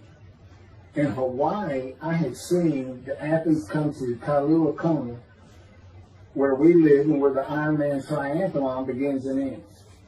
Matter of fact, my little green shack was just right on the route where they start. That was a fun week. It was amazing watching the athletes train and prepare for the race. I would think to myself, a human being, the human body cannot do what they are doing. If they were, and they did. It's just amazing. I decided to learn how to swim more efficiently and how to train for distance and endurance. Get a regular and triathlon bike and instant triathlons. I was still alive and finally a direction and purpose in my life. Training every day for long periods of time. It really helped with my headache and I slept better. In 2007, I signed up for the March 30, 2008 Lone Star Half Iron Triathlon in Galveston, Texas, and the October 5, 2008 from Longhorn Ironman 70.3 in Austin, Texas. You cover 70.3 miles, and you got to do it under 8 hours. And I did real well in the first one. As far as my time, it's 7 hours and a little bit, but I barely made it without disqualification in the one in Austin. And it was primarily because of the hills. It's this very hilly area in central Texas, I did. But I did make it, and swore I'd never do another one. But I did it after the first one too. It's tough. My insurance is still paying for my inability to work, primarily based on the headaches and a diagnosis of PTSD. So I was not working, and I got real serious and trained to swim to 1.2 miles in the ocean, and that would be in Galveston and in a lake in Austin, 56 miles on the bike, and a half marathon, 13.1 mile run. That's what I was able to do with a diagnosis in 2001 of lung cancer that could not even be treated, stage 4. And that's just about impossible. It would take a miracle of God for that to happen, because generally you're going to die within 1 year. They say if you get lucky with good medical treatment, you might make 5 years. But 1 year is the standard, if you can make it that long. That's not proof that I offered myself to guilt for God. Because you can't, it's not something provable. All you can do is see the result of that offer. And again, guilt and emotion. I got wasted in videos and everything to get too detailed on it. But that is the proof. You know, I got the colon cancer 20 years ago when the plane hit New York. And it's but that was 2009, right? Too many things go through my mind when I start thinking about those cancer years. But God, He removed it. He had something for me to do, but that's verse 10. God chose to crush him with his disease. And as I've mentioned, the reason He chose that is to show that I was blemished. The fact that could not possibly be an offer for sacrifice, because He knew the Gentiles were going to do. They were going to put an unblemished lamb in there and call the Jewish people's Bible their own, and use the laws of Leviticus, not unlike Mr. Toby the Singer and his 6 million blemished lamb sacrifice by Hitler, the righteous servant of God. How that seems to read. He's welcome to It's fine any way he wants to do that, but it's on the video, it's in the book, it's in quotes by him from his midrash, from his site, and he said, share this with everybody. Everybody can take it. Just share how great my knowledge is. Well, it's lacking in some areas. We don't question he's an intelligent man, but his reasoning capabilities, in my opinion, at least as to Isaiah 53, are severely wanting. I am that man. And God's going to give Christians hell with it and with me. Just like I just heard this for the first time on the video. When all of a sudden he had me say that Jesus announced he wasn't the man of Isaiah 53 on the cross when he said, Father, Father, Father, why are you forsaking me? Because he was about to die. And Isaiah 53, who he thought he was, and he's not, he didn't fit the verses, but he thought he was supposed to be exposed to death. But given long life, so boldly he goes into the Roman Jerusalem and gets himself taken up. He's not worthy. Delusional, maybe. But as far as I'm concerned, he's nothing but a story. He never existed. And the story starts with the ascending of the Red Sea Scrolls and the teacher of righteousness. Real quick, I'll go over that. Here's the thing. Their founder is called the teacher of righteousness. Okay? They were great followers of Isaiah. They had the great scroll of Isaiah. They're prolific writers and copyists. They had their own gate at Jerusalem. The Ascends Gate. Now, the New Testament never mentions them. You got Pharisees, Sadducees, Ascends, but they never mention an Ascend. And Jesus, quite frankly, would have been one of them. Because they embody who he is. They didn't like riches, hated sin. They didn't like material things. They removed themselves from Jerusalem, in the most part, to those caves by the Dead Sea for that very reason. But they did have a gate. They still had people who would be there, and you know what they would do at the gates? Tell stories. That's what you do. You tell stories, and it is a great story. Here's this guy, he's connected with God. Back then they believed men were God. Caesar was his God. Over in Egypt, you had the same thing going on. It's a common thought that men could be gods.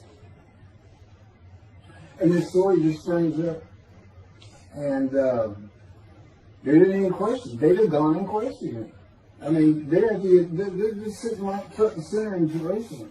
You think they didn't hear? This man walking on water, raising the dead, feeding 5,000 with 2 fish and 5 loaves. Turning water to wine.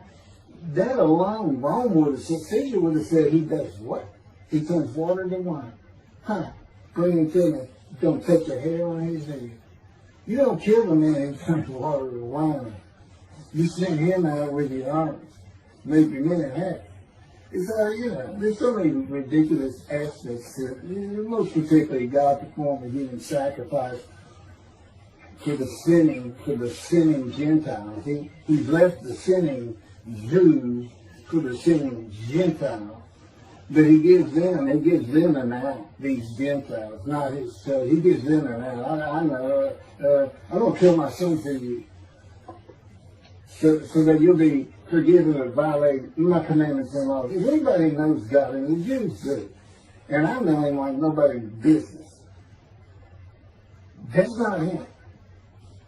That's not him. I mean, he told the Jews, I'm never going to leave you, but I will punish you. Now that's him. That's him. And he'll put you through hell just to make you a better person, a better people. And he has no plans to change it, man. He's not going to change the minds and the thinking of billions of people to make them love the Jew. He's just not going to do it. And the practicality is he didn't create man for him to even be able to do that. Now, he could have created humanity where he could do that. He could change the mind of everybody at the same time. I'll tell you on this, he's been working on my mind for 13 years. It is one brutal compromise. It's a very one-on-one affair. Now he says, now I could just kill everybody. Now, that's easy enough. That's easy. I could just kill everyone, but He said, that's not, it's all about this. You got to know how to read the Bible. It's written for antiquity first, and the Dark Ages, and then the Age of Enlightenment. I mean, basically he's saying you've got to go back over it. You've got to check these guys. You've got to check Rambam and his speech. God's going to make the world speak Hebrew. Or, they will be able to kill. So you've got to check some of this stuff.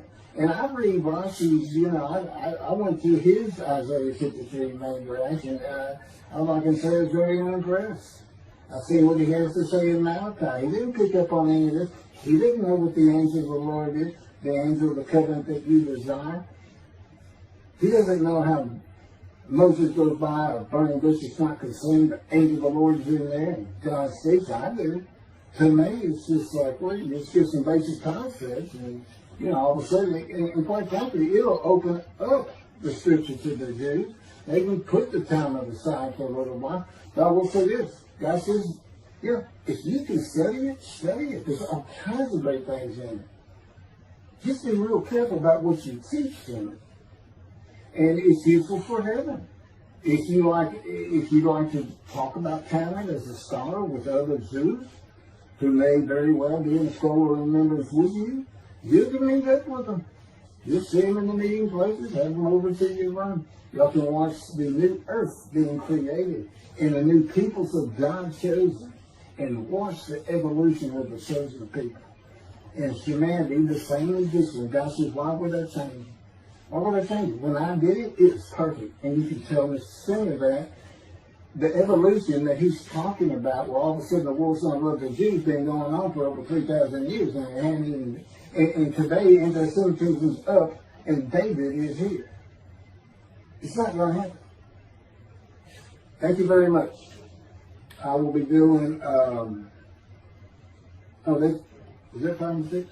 Yeah, that was 5 and 6. Now the book picks up at chapter 7. It's on video when God first speaks to me. And it's just very interesting. And we'll still be putting some videos out. But I've pretty much covered all the major material. Everything from Isaiah 53, the day of the word, Lord. There's a few more things, and it's a better read than it is a video watch. But for those who like to read, but it's covered very well in these videos. And now that I put in the personal part in, which is to show how I see Isaiah 53, and you see the difference in my life. Now that's a life of suffering. That's a life of pain. That's a life of familiar with disease. They said, gee, when he died on the cross, he stirs. He was scourged, this and that. You know how much he suffered in his life? I mean, he's not even in the conversation as a man of suffering. He's not in the conversation. Thousands and thousands and thousands of people died horrific deaths back then, and by crucifixion. Not the only one. This is descriptive of a man and his life, so you can find him, identify him. And what did he do? He never suffered. He's never sick, ever. Until the last day of his life. 30 years old, he's got one day, but under his belt is pain and stuff. Yeah, to me, that's not, you're not even in a conversation. I mean, that's nothing. That's not being suffering. That's just, you're a bad death, sorry. You got whipped first. You got whipped. One gospel says that the scourging was an open-handed slap to the face. Now, the other three do say scourge. And then every movie you see, he's carrying that cross, he's all whooped up and bleeding, this and that. He carries the cross in one gospel only. In the other three, it's carried for him. And then he's on the cross, and what does he do? Father, Father, why have you forsaken me? And then the gospel says, one of them, and then he gave up the ghost. He gave up and died. I laid in the back of the ambulance for 8 hours, doing everything I could in my power to stay alive. Just gave up the ghost. There's another video where we make that a little bit more humorous. Anyway, thank you for listening, and I guess that's it. Thank you.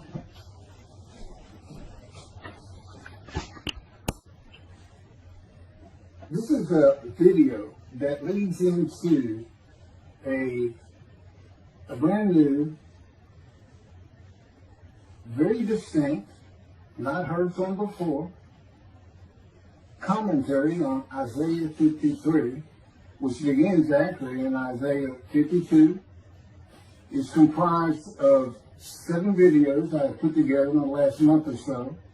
And I'm just putting them all together with a lead-in video explaining these things and why it's so new, novel, and has such a different view of the scripture from that which Judaism teaches regarding a Messianic era when David comes, the descendant of David. They often refer to him as King Moshiach.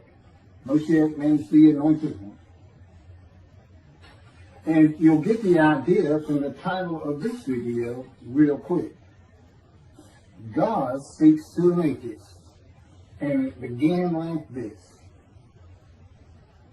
The doctors who gave me 1 month to live from lung cancer in 2002 that developed from my colon cancer metastasizing would have been surprised that I was still alive, to say the least. I had stopped thinking about the lung cancer years before.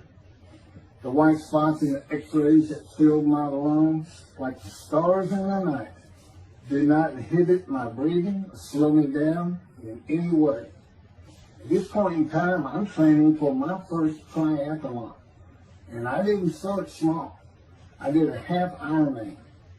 It's 1.2 miles swimming in the ocean, 55-mile bike ride, and half marathon, 13 miles. They call it the 90.3. One Saturday in the fall of 2007, I was cooking lunch in my small kitchen, post-divorce, and at the stove, when God said, from just a little behind me, as though somebody was speaking to me right here, and above my right shoulder, which is this figure, wash your hands. I turned around to the sink, washed my hands, and turned back to the stove. Now understand, I've been an atheist for 50 years. I mean, I completely denied the existence of God. And then from right here, a small, quiet voice, like an account they had with Elijah at the cave, said, wash your hands. And I simply turned around, washed my hands, and went back to the stove. I didn't say a word, and I didn't even keep thinking about it. I just did it. That was it. It was as though he had always been there. Just as to Adam. That's what I liken it to. And he dictated this to me. This is from my book, the book of my life that God dictated to me. It's called The Righteous Servant of God of Isaiah 53. No, the life of God's righteous servant of Isaiah 53. And he put it together. And he did it because he actually came to me, as Jeremiah would say, in the womb, but in my first year of life. And like Ezekiel, lit and entered me. So that part of chapter 11 of Isaiah happened well over 62 years ago. That's when that happened. That's when Moshiach was here. For all these rabbis and commentators who have been saying, he's here, no, he's here. Well, he's been here, I've been here a long time, I just wasn't prepared and hadn't even heard his voice yet. But what he did, you know, with Jeremiah, he made sure he was a priestly, godly man and guided his life. With me, it was to make sure I fit every single verse of Isaiah 53 as only I can explain it, what it's for, what it all means, and live a life of suffering familiar with disease. God chose to crush him with disease that he would offer himself for guilt and receive long life to see his children. That's my proof that it happened. It told me 20 years ago, we can't treat this lung cancer. It's too advanced. You're going to die. And you're going to die real soon. You need to prepare for it. And it did crush my life. I stopped work. I just kept waiting to die. And I'm getting dying now. I'm training at this point in 2007. I'm training for a triathlon. I finally said the heck with it all. And that's the proof. Crushed with disease, exposed to death. That's in verse 12. Exposed to death. And here I am, 20 years later, still going. Haven't seen a doctor since. Never received any treatment, which is unheard of with lung cancer. And had colon cancer before that, and had skin cancer. I'm a man familiar with disease. That God chose to crush the disease. And these 7 videos put together as one. Obviously, I wouldn't ask or want, and I couldn't do it. To listen to them all at one time, but I know you can mark your thoughts and everything. But it was spread out in 7 different videos, and I thought, well, the next video I'll do, I'll have a preamble to it and explain this. This is not fooling around. Once you learn my version, which comes from God, of when Moshiach comes, the day of the Lord, which is left out of the Messianic era. But if you ignore me, God says, as my role as Elijah, God says, when he does return to his temple suddenly, it's going to be with, and it's not there, it's going to be with utter destruction to the land. Okay, all this is explained, so I'm not going to keep going in detail and carry on with God so speaking to me, but it was as what Adam would have felt like. This is natural. I mean, to him, you know, having somebody speaking to him from above him, from up here, from within him, it's perfectly natural. And he wouldn't be falling down in reverence and I'm not worthy and all that. It would just be this person's always talking to him and telling him what to do. The fact that he doesn't see him wouldn't probably enter into his mind. This, you know, this is the natural order of the world for Adam and me, particularly today, 13 years later. Still in God's final refinement, preparing me, and now we have the books, the unpublished, Jewish publisher, Christian publisher. I dare not even send it to them, because how harsh I am on Jesus Christ, who said he was the man of Isaiah 53. And it's because of him I had to get crushed with cancer. That's what that's all about. God doesn't have to crush you to make you offer yourself for guilt. He just seized Ezekiel and put him through the fire of refinement, the anguish of it, and sent him off to be a prophet to the Assyrian, Babylonian exile, of which he was one, actually. Ezekiel, the book of Ezekiel is the key to Isaiah 53. That's my backup. See, God, these videos, everything, the way where he put angel of his presence and Holy Spirit, that Judaism doesn't recognize. A host of the Lord's host. It's in the book of Joshua, one time. He did it so they wouldn't find it. He knew what this was going to be about. These are my priests. This is what it's all about. He set it up for me to be this controversial.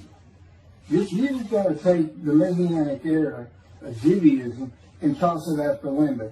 And you'll understand why, when God has me explain it to you, he controls everything I do, think, and say. Finishing preparing lunch and ready to watch a Texas A&M football game, I headed to the living room, and God said, "Get a napkin." I turned back to the kitchen and got a paper towel. Sitting on the couch from about the same place. Sitting on the couch with the television on and my plate in my lap, God said, "Get your TV tray." I got up, set my TV tray in front of me, and placed my plate on it, began eating and watching the game. That night, I was in bed reading a book. From the doorway, God said, "Tomorrow we're going to Bed Bath & Beyond, the store, to buy a shower curtain, sheets, pillowcases, and shopping general for things that you need." I said, "Okay." and continue reading my book. That's God spoke to an atheist. That's how it started. We call it the early years now. Talk about it. It was so different from the way things are and all the same in the same breath. And I have since learned this. It was by his power upon my emotions and thoughts that his presence with me was though he had always been there. In other words, when you read in the Hebrew Bible, God calls somebody's name like little Samuel, he says, here I am. Here I am. Now there's some accounts of people falling to the ground, but he can put a silent knowing to you. He can put knowledge within you, your mind, where you never hear a word from it. In other words, put into your mind the God of all creation is about to speak to you. And he doesn't have to say, stay calm. He controls emotions. He's saying, Keith, I created emotions. And there's nothing I can't do with yours, and believe me. It's just that brilliant. I'm not going to get into all that. This story goes on. It turns out he had been like Jeremiah from the womb, and he passed by that. I've never been affiliated with any church or synagogue. I've never had any teaching from yeshiva or seminary. Throughout my life, I did not. Let's say it this way. I was the actual opposite of Jesus Christ. Actual opposite. I'm a sinner. You know, I mean, he took me back. He said, look. Yeah, because I said, well, I wasn't that bad of a sinner. It was. He said, still it. Still, he go off in vision like the story of Scrooge and the Ghost of Christmas Past. I said, I started getting smart with him. This is just talking friend to friend. I can talk to him like he's just a buddy sometimes. There is a line I know not to cross. I said, why would you call that a sin? I said, why is that a sin? He said, Keith, it's a sin. You lied. I said, you did, but if I didn't lie, I was going to jail. He said, but that don't make it good. I said, well, which comes first? Going to saving yourself? Or lying? And so what? I didn't believe in you anyway. I wasn't worried about going to hell either. I didn't think about this thing. He telling me, man, I didn't let you. This is why I was with you from the get-go. He wanted me to be fresh. No preordained, settled in thoughts and beliefs on anything. Of course, I grew up in Texas for the most part, so it would have been Christianity. I didn't associate with anybody who was religious. I didn't even know what the term Jesus meant. I didn't even know that Jesus died for my sins, supposedly, in their theology. And I didn't know that there was a problem between Judaism and Christianity. Jews and Christians. I didn't know that. I had plenty of Jewish friends. You know, I was in the late 60s, 70s, my formative, going into my teen years, and, you know, we treated everybody as an equal. I never thought about it. Including African Americans, who in my day, we just said blacks. I guess it doesn't go anymore. But they're great friends of all kinds. My best friend, I didn't even know he was Jewish until I saw him on Facebook 40 years later. So anyway, let me jump ahead. Okay, this is how God communicates with mankind. This is what the prophets are all about. It's not just Ezekiel, a spirit lit and entered into me. At that moment, God was speaking. And then he says, at that moment, a spirit entered into me, and then I could hear God's words. So he's saying, and that means God is in his spirit. And it's just imagine the presence of God is his mind, and it is composed of elements of the unseen realm that we can't understand, and spirit he created, and the angel of the Spirit, the Holy Spirit, he created. But that's completely different elements. His presence is different from God's presence. But they're like big clouds. And they can float together and be as one cloud. Okay, that cloud is what descends upon you. They are within me and without me. If you, this audience, was in a room with me, they would envelop you all around you. You'd be in the presence of God. The difference with me in that room is that that cloud engulfs me, flows through. It's within and without me, as though there's no break because of my physical structure. My little spirit is a little cloud that also drifted in. That's what it is. And it happened with all the prophets. If they spoke God's words, he was talking to them. He was telling them, write this down. Write this down. All these 20 books or so, the books of the prophets. Ezekiel, write this down. Let's pick this up. Jeremiah, write this down. See, your time is coming. Well, that's the time in Malachi. It all comes together, and you'll find it in all these videos. So, and it doesn't just include Moses and the prophets, the man who wrestled with Jacob. Jacob says he wrestled with a man in divine being. Well, you know, Judaism doesn't acknowledge the Holy Spirit as a person, which is beyond belief, because there's so many references that this is clearly a person, the angel of his presence. But it's just God going to a man saying, hey, wake up, I'm the God of this land. See this man over here asleep? His name's Jacob. He's got his head on a rock. Go jump on him and start wrestling. Don't worry about it. I'm going to orchestrate the whole thing. You'll be fine. And the guy would have said, yeah, I am. Let's go. That's how he does. And Judaism says the man in divine being is an angel. No, you know. That'd be like saying, I'm an angel. And you wouldn't want to say that. Well, you wouldn't want to say it to me before he came to me, because I didn't let me mad.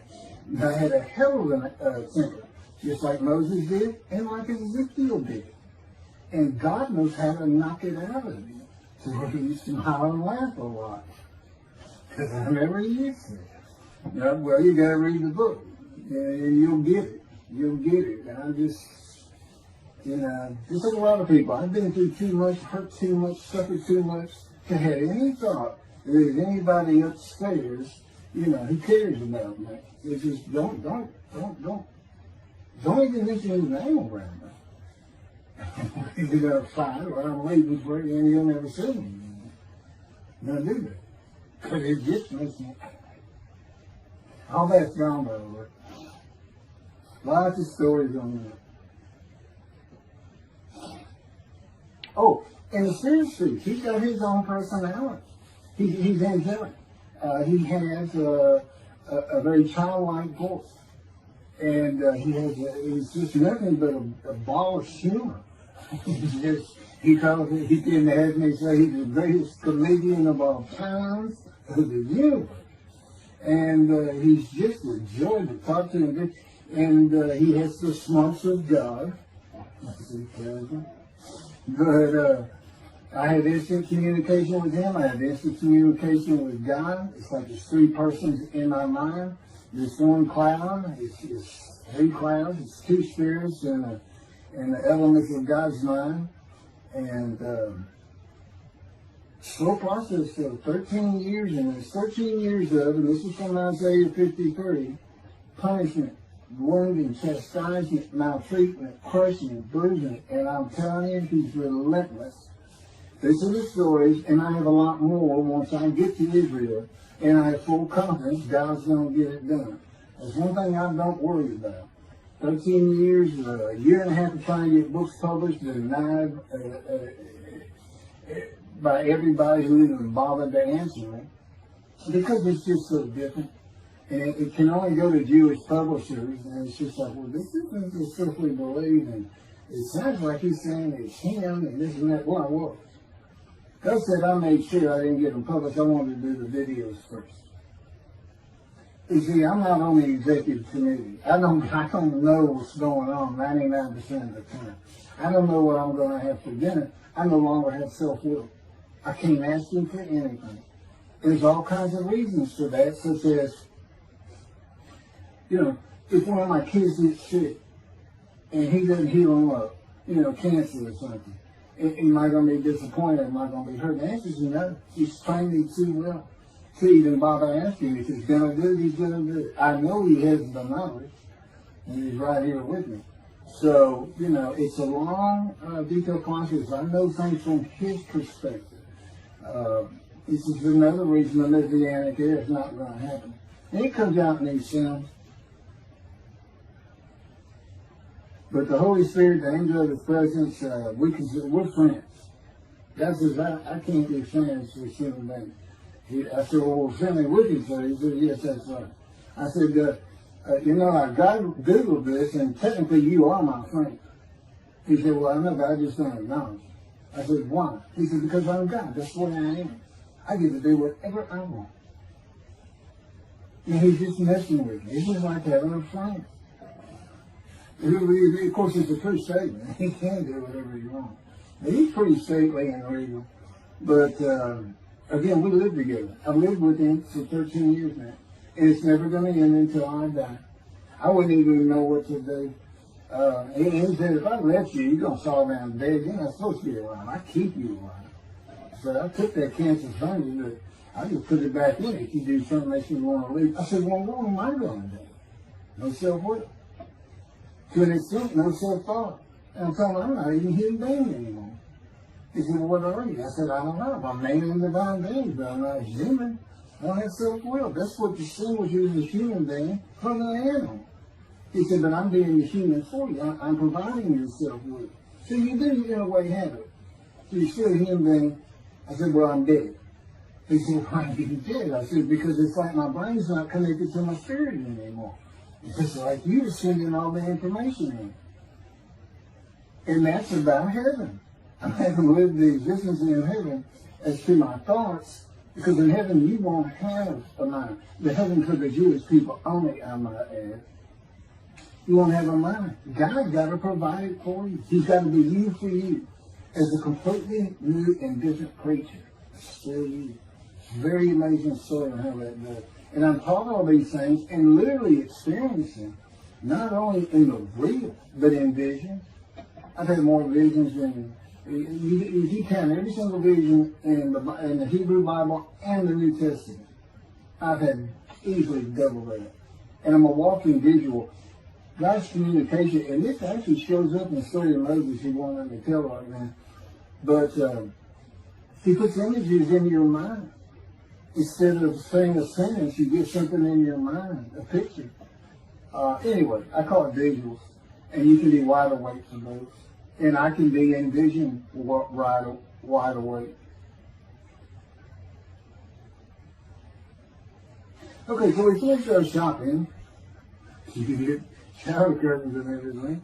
And God said, let's go to the bookstore and get you a Tanakh. To which I replied, well, what's the Tanakh?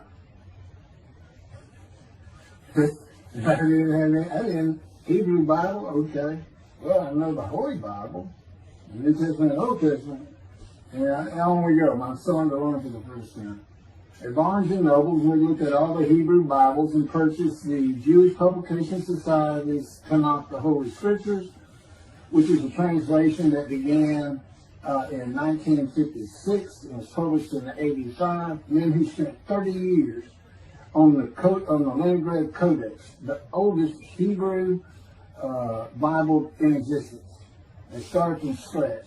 I hear these rabbis and people saying, well, I know what these translations are, this and that, and this, and God says, just go with the JP is. They hear it right just about every single time.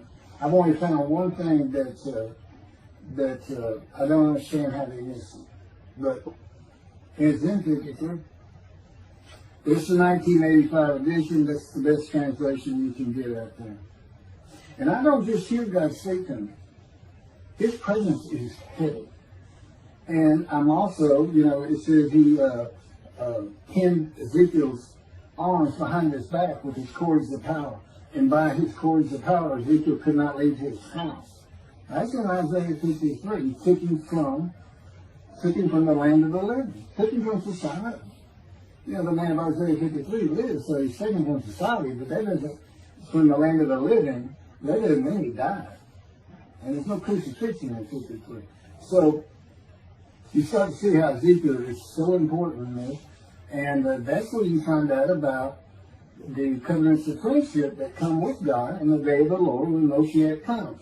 Again, you don't hear anything about it in this Messianic era. I'll tell you this. I think the Jewish people are going to like this better.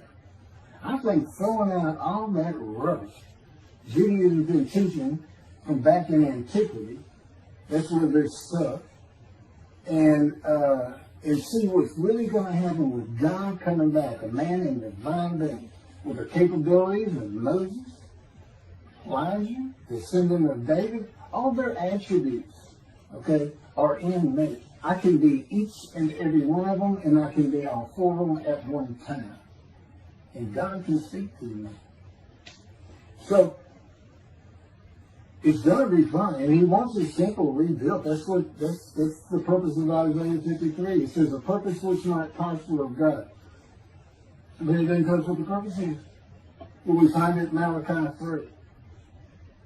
I sent my messenger before me to clear the way for me, and I shall return to my temple suddenly. But the covenant that comes with David says, I'm going to place my sanctuary amongst you. He already knows it's not going to be there. And then we have Elijah in Malachi 3. Well, he's got a purpose that might prosper. And if it doesn't, God comes with utter destruction to the land. And again, you don't hear it with the Messianic era.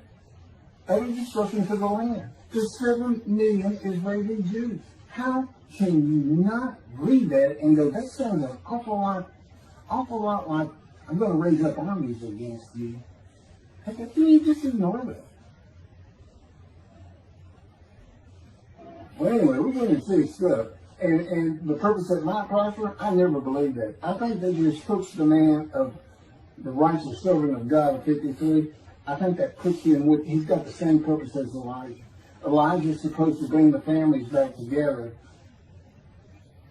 through the laws and teachings God gave Moses, or being mindful of them. That's the new covenant. It's an amendment. It's an amendment that also has a new inclusion of sin forgiveness. Over the last 63 years, God's presence has resided in Texas, Louisiana, Florida, and Hawaii. And he is more than ready to return to his land, Israel. Because wherever I am is where his presence is, and those are all the different states I lived in over this time period. Wherever I go. As a matter of fact, if you see me in Israel down at the old city or down at Tel Aviv, you can turn to your friend and say, hey, I know where God is. I say, really? I thought he left. Somebody let him die. He said, no, you see that guy over there? He's all around that guy. And some say inside too. That's what it's going to be like. God said, look at Israel, we're never leaving again. I said, I want to see Great Britain. He said, it's like, did you just ask for something? I was like, oh. Yeah, that's good. I hope I fry if I hit the border and cross over. I hope I just burn up. That's a combustible flame. But anyway, that's where he wants to be. And I'm sure he's going to get there. This purpose that might prosper, again, I think it just shows the purpose of the righteous servant and a purpose of Elijah. Because he knew I was going to be teaching. There's only, in the day of the Lord, as you would imagine, he wants to have all the prophecies fulfilled, be done with the prophecies. And there's only a handful, 4 men to come that we've never seen. The descendant of David, prophet like Moses, Elijah, and of course the righteous servant. We only had one description. Even the sages knew you got to have a description of the descendant of David. It's Isaiah 53. They called him in the Babylonian Talmud the leper scholar. You see me referencing it on just about every video. In other words, I'm saying, look, it's not Jesus, it's not the people of Israel that's taught today. It's this guy from the Talmud that just hadn't come yet. You just didn't know, didn't have a man that fit the description. Well, you do now. And two covenants. The friendship covenant, which is actually in two parts, Ezekiel 34 and Ezekiel 37. One part of which is, I'm going to put my sanctuary amongst my people. And the other part, interesting enough, has to do with the land blooming again, which is Jeremiah 31. See, a time is coming, the land will bloom again. See, a time is coming, the cities after desolation of many years, 2,000 plus actually, will be restored and Jerusalem rebuilt. And the Jews shall never be defeated again. Okay, now we just talked about other destruction, likened to armies being raised. But here it is in this friendship covenant, in this, Jerusalem being rebuilt. If that's done, then you'll never be defeated again. So, you look at it and go, well, there's kind of a problem between those two. And what I think it means is he's going to get the temple built now that Jerusalem's been rebuilt and he's come. That this might prosper, because it kind of gets it. So what is the purpose of God might prosper? Who thought you could do everything? And he said, well, in large part, my people got to listen to you. They got, especially the rabbis, they never listen to my prophets. They're all full of themselves. And they know everything. Well, he starts getting angry. And see, that's not good for me. Because all of a sudden he wants to make me better, which means suffering. You got to keep them away from those ladies. I feel the spirits. They run funny. Get the funny guy around here. We talk friend to friend too. Well, anyway, I'm going to let you. There's a lot more, but this story's in my book. Hopefully, after spending time and understanding who I am, and this is here. It's happening. I don't care what the rabbis think or say. Look, I'm a prophet of God. I'm a man in divine things. If I say something contrary to what they think and say and believe, they're wrong. Automatically. It's a given. Because God is telling me all these things. It's his book. They're wrong automatically. And he is livid that I'm having this problem with Isaiah 53 being the people Israel. Well, it's in the videos, but you ought to see the arguments they really put back before that, for Isaiah 53:10 and other verses. Rabbi Tobiah Sandra out of his Judaism, he went Christian. The Christians went to the laws of Leviticus, animal sacrificial laws, and said Jesus is the unblemished lamb. That's why, and they're using, Leviticus, where you could offer a lamb and for unintentional sins, but nevertheless, they turned it into, he was a human sacrifice, which he says himself. He says, God no longer wants bulls and goats for sin. He prepares my body for sacrifice. He's really sacrificing, and God made the sacrifice to Gentiles so they didn't have to obey his commandments and laws. From an atheist who comes in with no religious background, I read that and I look up face to face with God wherever he is at the moment. I said, you gotta be kidding me. People believe this? He said about 2 billion right now. So I'm not gonna bother trying to tell you how many there's been in 2,000 years. God made a human sacrifice for me so I can go to heaven and I can go kill somebody if I want to. I can go beat my wife and my kids. I said Jesus again. God was teaching me the New Testament, and this guy at one of these mega churches comes to me and says, if you do, he said, Jesus Christ, you're not just forgiven of all sins that you have committed. You're forgiven of every sin you're going to do in the future. I said, really? He said, yes, really. He said, Jesus knows you're going to do it, and he already forgave you. I said, what? Okay.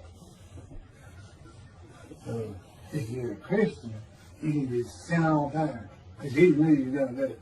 I hadn't actually heard that taught, but that's the effect of it. Okay. This year in Jerusalem. Enjoy the books. Don't try to look at the videos. Don't try to watch them all at one time. But what I did is I put them together for you in the order they should be. And I just thought it'd be easier. And we're kind of coming to the end of our videotaping for a little while, it seems like. Again, I'm not on the executive committee with God and His Spirit. I never really know what we're going to do next. And the books are at keithmccarty.wordpress.com. You can find that on my YouTube channel.